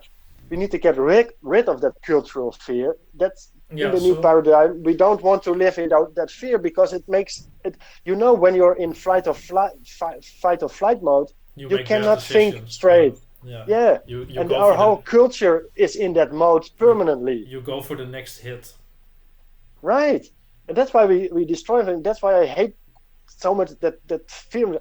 Of course, you need to be realist. We're going to fuck it all up if we continue like that. But how do you think that this fear? So I'm interested in this because I'm also I think I am to an extent captured by this fear. Yeah, that's what bothered me. So, but I do want to zoom in on it. So, how do you think that fear? So, I don't think fear is actually part of a cultural script, but I think control maybe. That I think one of the things which our or mother culture tells us to, is that we're on a righteous path as a culture because we are every day increasing our control over the natural environment. And actually, I think we're now in one of the crises we've been in for a long time, I think now, is that it's become quite evident, except to part of the right who just flat out deny it, that we're in an ecological crisis, is that we've seen, but we've known it since the 60s at least, quite clearly, and I think it's been in the cultural consciousness ever since.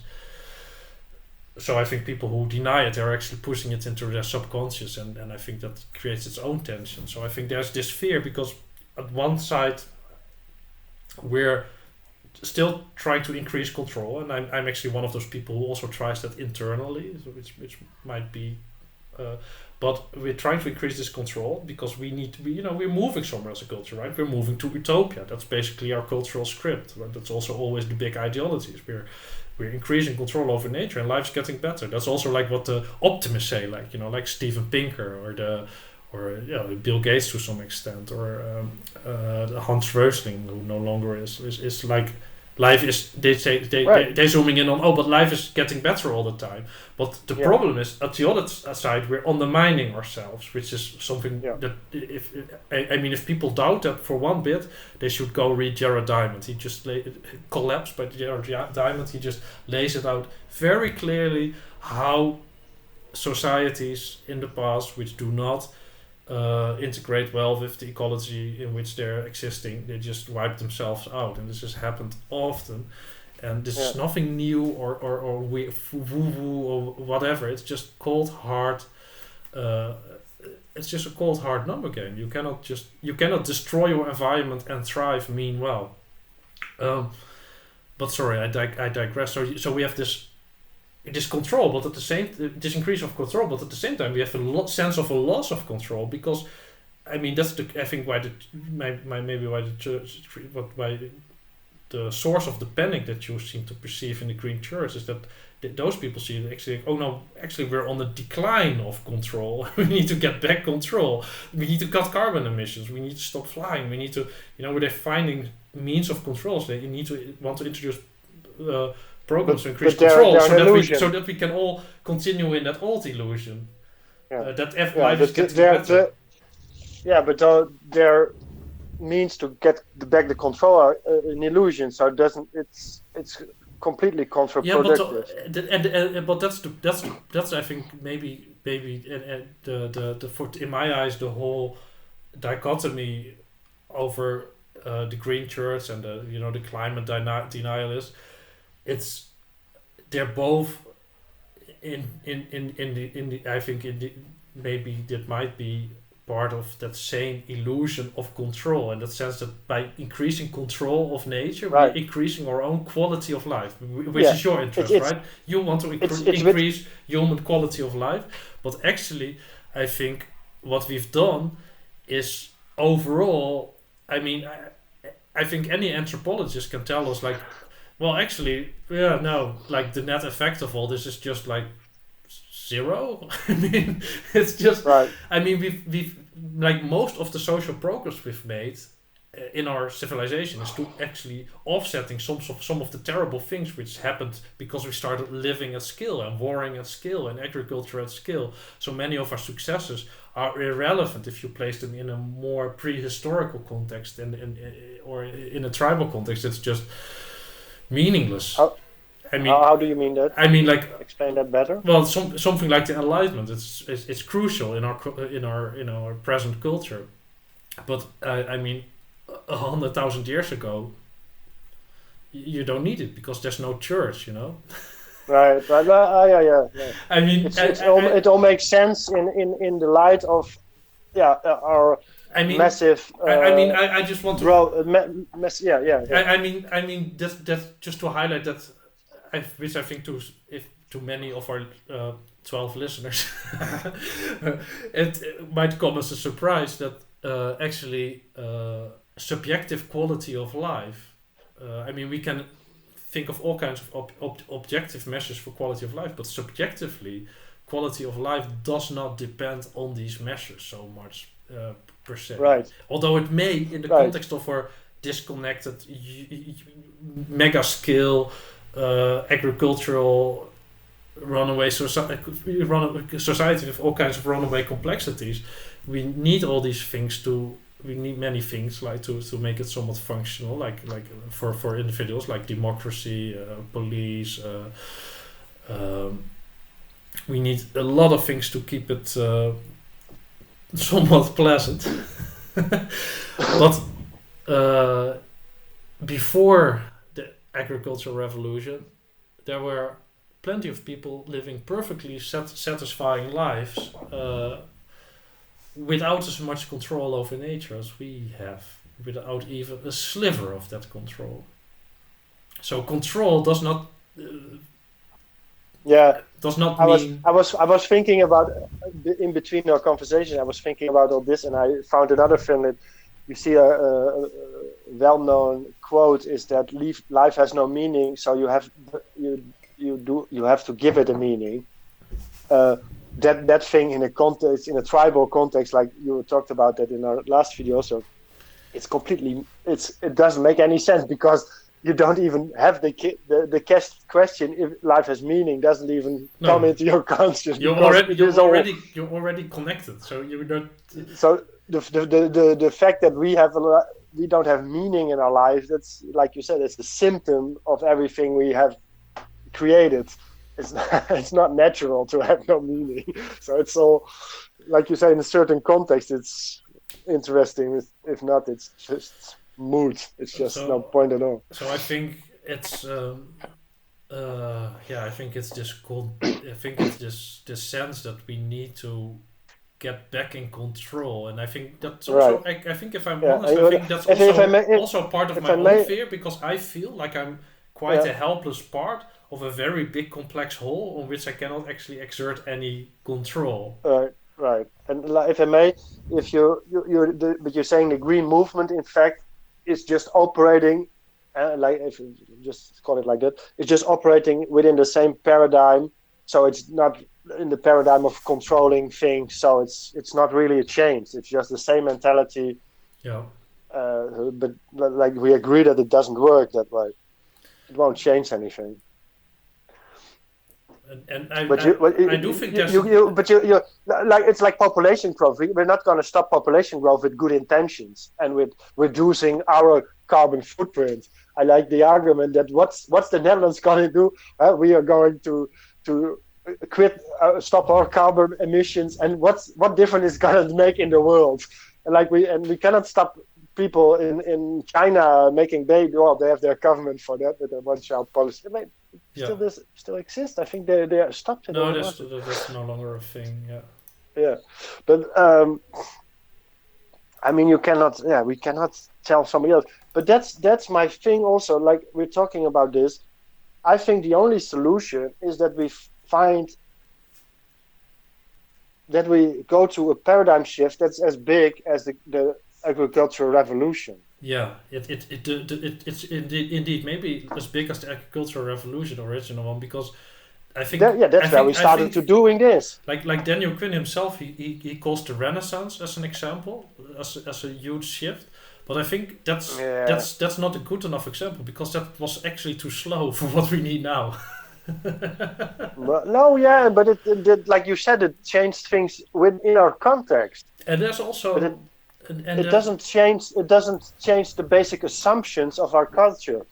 No, and I think what needs to change, if you want to really, really get to the core of it, I think the problem is that food needs to be free. I think that's the basic premise of a culture in which people can feel safe. Is if there's a conviction that everyone should have equal access to food, and it should be free. Yeah, not even housing or all that stuff. Although maybe disgustingly fat people, they need to be kept away from it every now and then. But no, they just need punishment. Get out the whip! Bring out the whip, boy! I hope we get hate for that. Oh, won't take long. I know. I will show my big ass belly. I'm on the way to getting whipped now, but no. Without joking aside, I instinctively totally agree with you. I didn't even think the point through, but I think there is the crux. It's It's Quinn also that says what we changed then is we put food on the lock and key, right? this is Was it basically him who told I that? entirely took this point from Daniel Quinn. He says if you're wondering in which culture you are presently, you have to only ask Yeah, one question: is the food behind lock and key? If the food is behind right. lock and key, Because in a it's take a yeah, culture. Otherwise, it's because leave a in a culture. tribal culture, stuff wasn't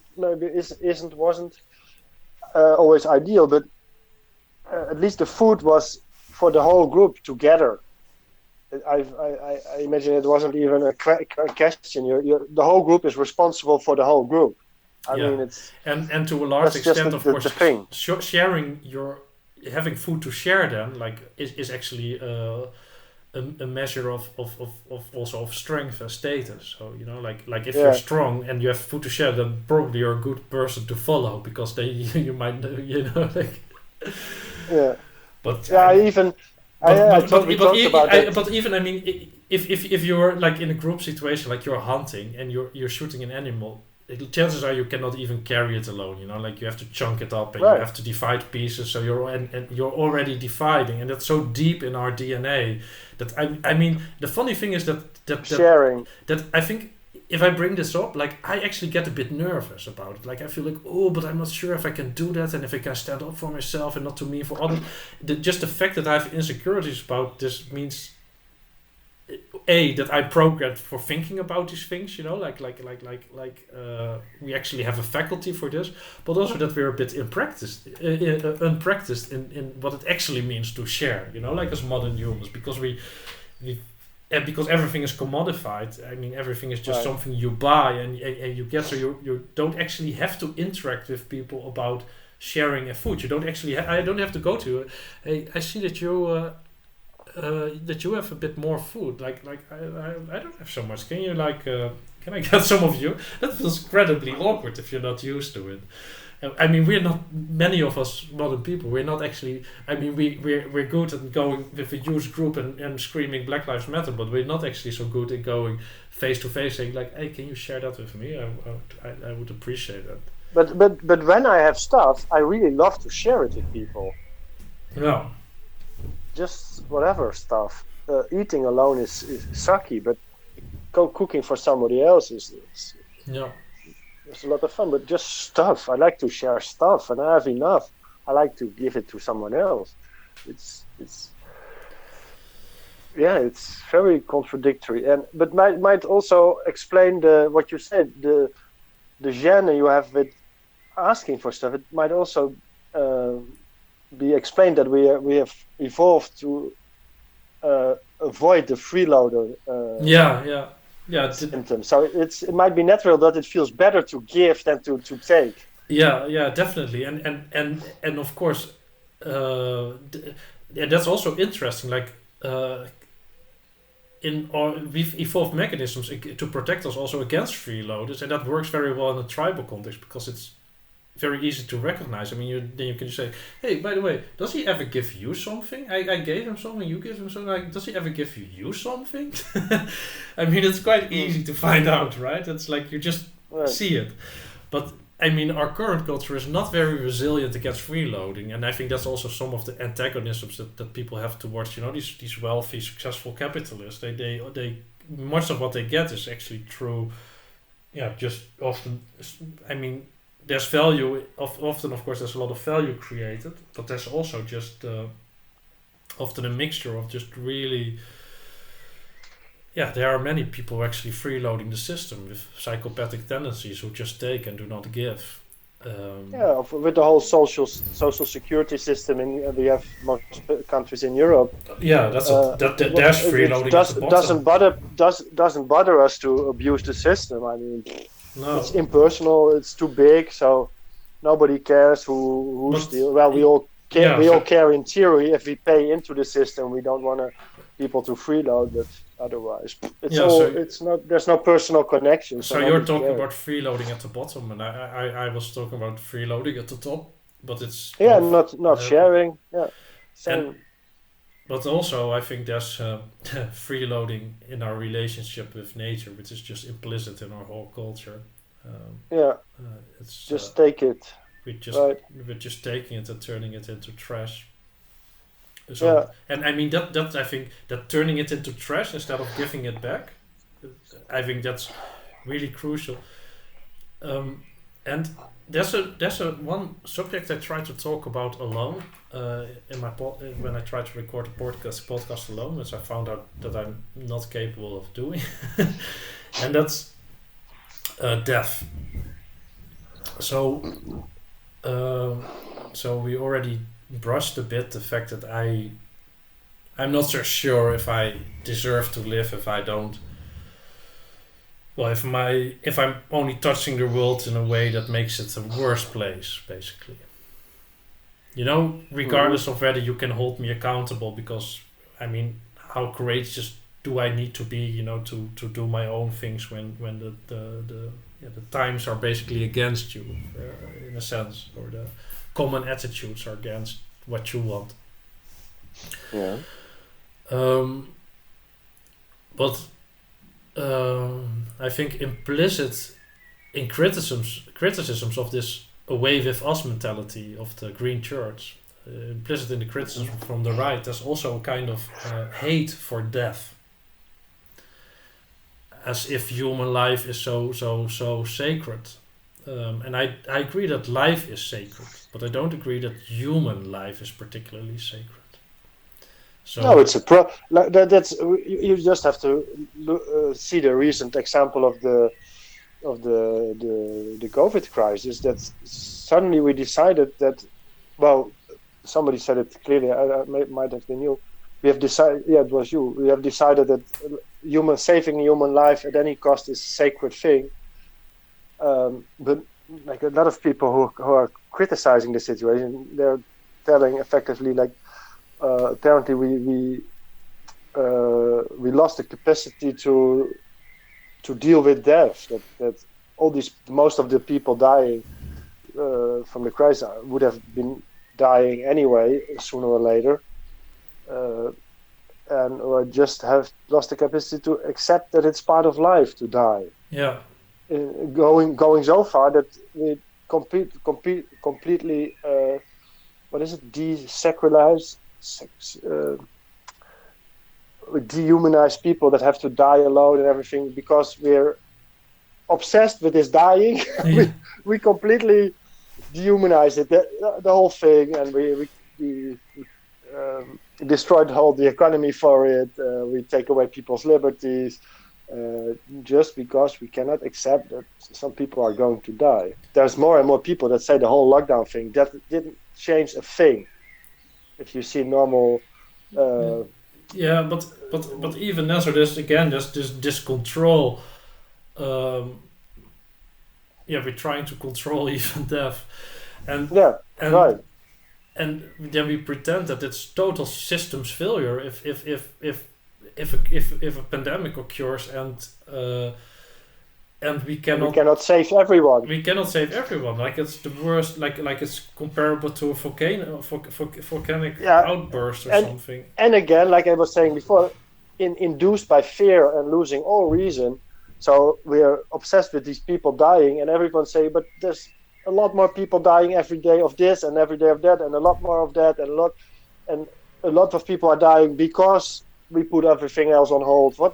What is wrong? Like we use all sense of reality, like you say, just to tell each other that we are in control, like you said, just to hang on to this illusion of control, at least at any price. And yeah, and it's kind of we're ironic not in that this coincides also with this Black Lives Matter slogan. So we're saying old lives matter, Black lives matter. Then there's racist which scream. I've understood that's screaming all lives matter is kind of a racist thing in the United States because that kind of negates the. That's apparently a dog whistle. But I want to introduce another slogan. I cannot say black deaths matter because that sounds like I prefer black people to die over white people, or I would say all deaths matter. And then I mean not just black deaths, white deaths, yellow deaths, also animal deaths, because that's also something some people in the green church kind of forget, that actually most animals in every generation, like if you have a little nest of cute little birds, most of them have to die before they start nesting. Otherwise, the whole forest would be that bird at some point. And of course, there's not enough niche space for so many individuals. And that's kind of our problem. Like we create our own niches, and we can just take up as much space as we want. And I think that's part of that guilt of me also is like I've kind of made it a bit less bad by turning vegan, but it's just like I'm taking up all this space. I'm complicit in a system of people just encouraging each other to take up more and more space. But what's actually in the grand picture of things, the one thing that makes us all equal, but also part of the whole, is that we die and that we return to that ground. But that's also, like normally what you eat turns into shit and also returns to the ground, which we kind of negated with our whole plastic food system, with all this bullshit trash. But in a sense, I think what we've completely lost focus of is that even if you look at some crazy person like Audrey the Grey, who then wants to eradicate aging and death as some kind of disease, it's such a cultural sickness. I mean, you borrow the way Lever people see it is you borrow life. I mean, you persist by eating other life forms per definition. It doesn't matter if you're a vegetarian or a carnivore or whatever. You consume other life forms, and the point is you borrow that and then you go back into other life forms. So it's just you're a phase basically. You're part of a process. You're not some unique snowflake individual that needs to be preserved no matter. I mean, people also talk about uploading consciousness to the cloud and stuff. Sorry people, you're not that interesting. No one is. And I think that there is a part of the way with us mentality in the green church. I think that there is a part of that which is maybe accurate to call a death cult, but which is also which has I think there's also a healthy maybe longing pain therein to claim the room to actually at the end of your life or at the end of your use to want to die and be part of the whole, or at least to be part of a whole in the healthy way, or not to be. Yeah, I hear I hear something in there coming up is like,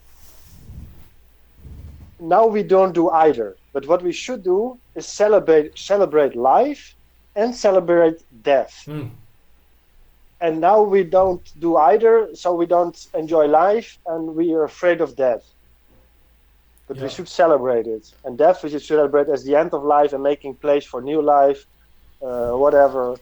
But like you say, like it's a cycle. You get born, you exist, you die.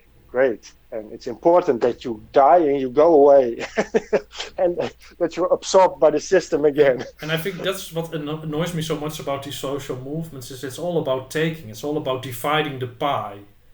It's all about who gets what. Yeah. And I'm not saying, I understand, now I have to insert all these disclaimers about being aware of my privilege and everything. But the point is, people, we're all in a quite miserable situation together. And if you think that if you get the same privilege as me, that suddenly it's all paradise, believe you me, it is not. And it becomes, when the focus changes from, it sounds too woo-woo-y to say like the focus has to change from taking to giving, but I think that's actually what I mean when I say the focus has to change from having a right to live to having a right to die. That's the only fucking right you have. Nobody has the right to live in the end of it. you get it. Life itself is the privilege which you temporarily are granted, it's a temporary privilege, and you have to give it back. And we have to get to terms with that. You die. Everybody dies, and we're all equal. Black, white, yellow, rich, poor. We're all equal. Yeah. And the time in between is really short. It's quite short. Yeah. Even if you're lucky enough to have a long life, it's pretty short. And when you feel disconnected from the world itself, I think it's just fucking awful to die. And when you hear someone like Stephen Jenkins talk about helping people through those last months or weeks or days of their life, and the families around them, we're just 100% shit in our modern Western culture at accepting death and dealing with death and granting people the pain of passing away, and we've Disneyfied it and we deny it, and it's there, and it's a hard reality, and I think all deaths matter. Right. That's our main value in the grand scheme of things. Our main value as a human being, I think, is that we die, and that's also actually my opinion about why I might, even if we can create a self-replicating AI which then goes on improving itself and spreading to the universe. I would refrain from calling it artificial life, because I don't understand the meaning of life if it's not in relationship to death. I mean, you're alive because you can die, and that AI which can just clone itself and pass its consciousness to, if it gets a consciousness, I mean,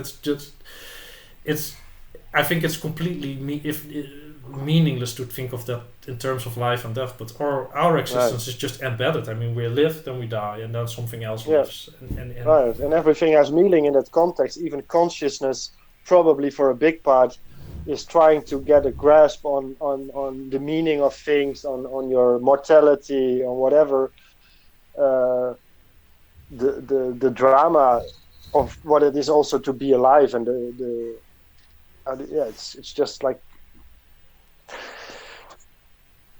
it's devoid of a lot of the sense that it has if it's not in the context of dying.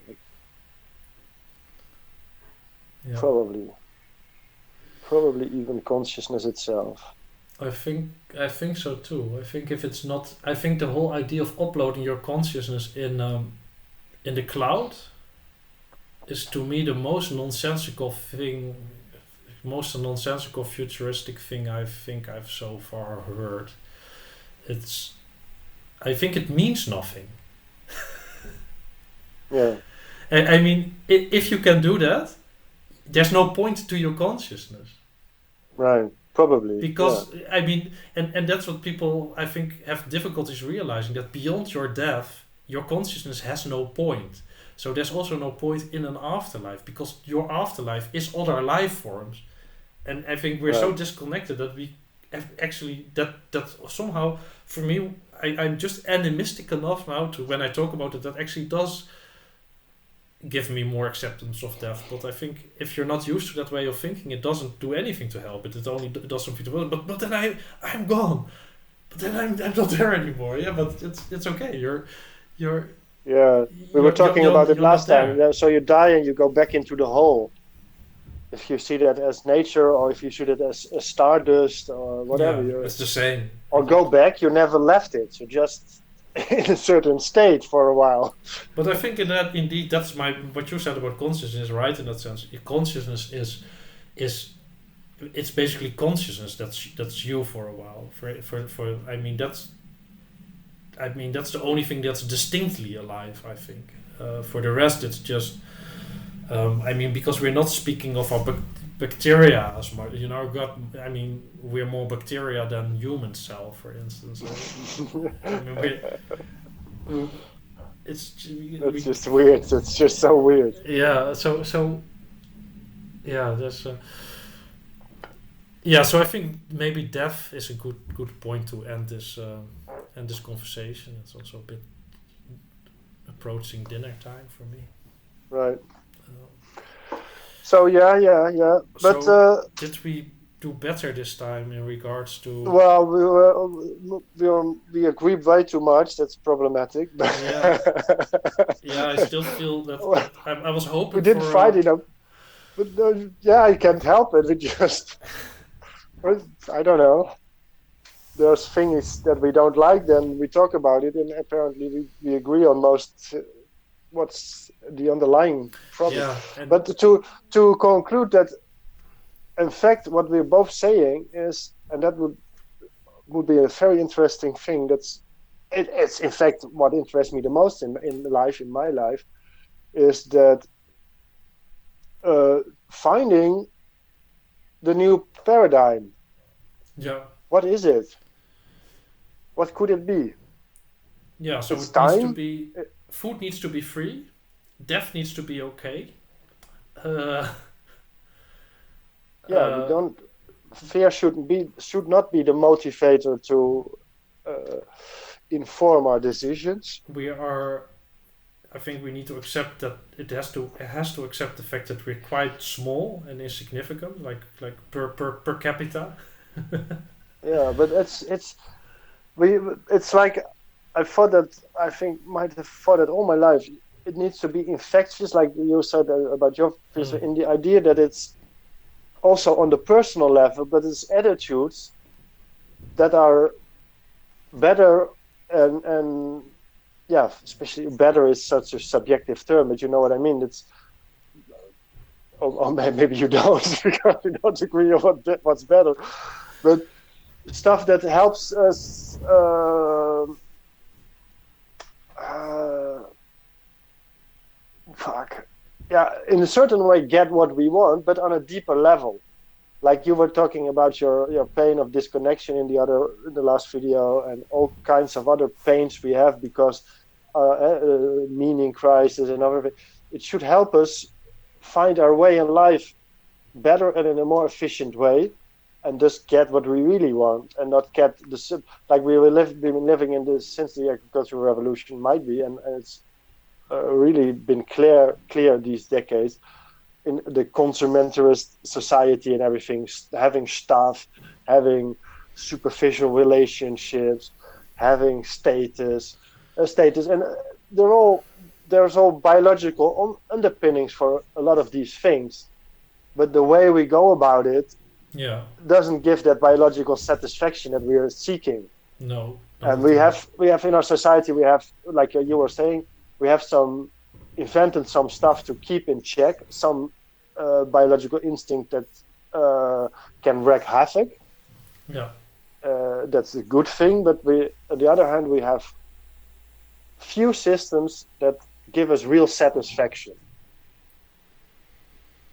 In fact, that's why, to go back to the discussion when we were talking about addiction, what I was saying, that like the majority of people are on drugs and stuff, it's because there's reasons for that, because we are not happy, to use that word. We really aren't happy. Life really sucks. So maybe next And, time. and like we were saying, in the way we are always have been doing these things for 10,000 years, trying to get more control, more we see stuff goes bad, we're not happy, we want to change stuff, we want to save the world, we want to save ourselves, we try more control, more. We're trying to do more of the same these last few decades. We're doing it in an accelerated, like exponential way, and we're either going down in war and civil war and misery, I think, and a total planetary ecological meltdown, or we're gonna try something else. Yeah. Yeah. I don't know how to have a message or an attitude change that's effectuous enough that it will encourage enough people in a short enough time to step out of the system instead, at least No, in their, like culturally, like that they don't yeah, belong to the culture anymore. right. But we do agree on the fact that we need to find that, and soon. Yeah. So the I think it might. I don't know if it's fast enough and everything, but the search for these answers might be enough to start off a thing for that. To line out why and how, like what we were doing now, and to say we need this, and so we have also had a pretty much nice description, I think, of what we need, why we need it.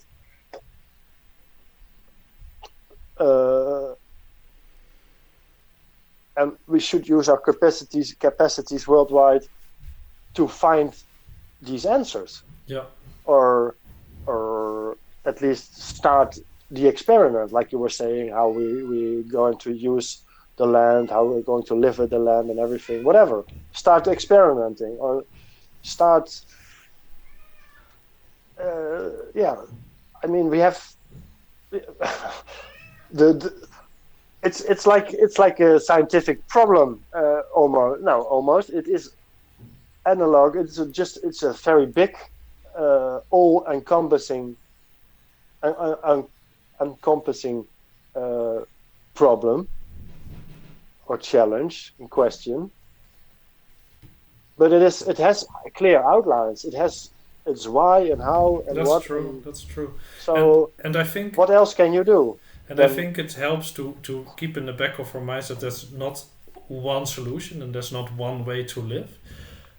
Right. Because that's just mother culture whispering in our ear. But right. there are certain conditions which you can formulate, which it needs to, right. We don't need one. We don't need one answer for everybody. Like we have had this top-down system also for about 10,000 years, but it has I think it has. We've discussed this way back. It has. It's also for reasons, logistical reasons. Yeah. If you don't have the communication we have today, you can communicate with anybody all the time. But all these top-down systems are. It's very practical to make a decision at one level and to have the communication trickle down to everybody. I have to stop it at that note because it's dinner time, and right. Also, I think it's I think that's a good way, good place to stop. To maybe continue. Thank you for the discussion, and you too. Apparently, we just find it difficult to disagree on the content. But well. Yeah, it's it didn't feel like we were talking past each other to me. No, it didn't feel like we were fighting, although we tried. All right. To strongly disagree.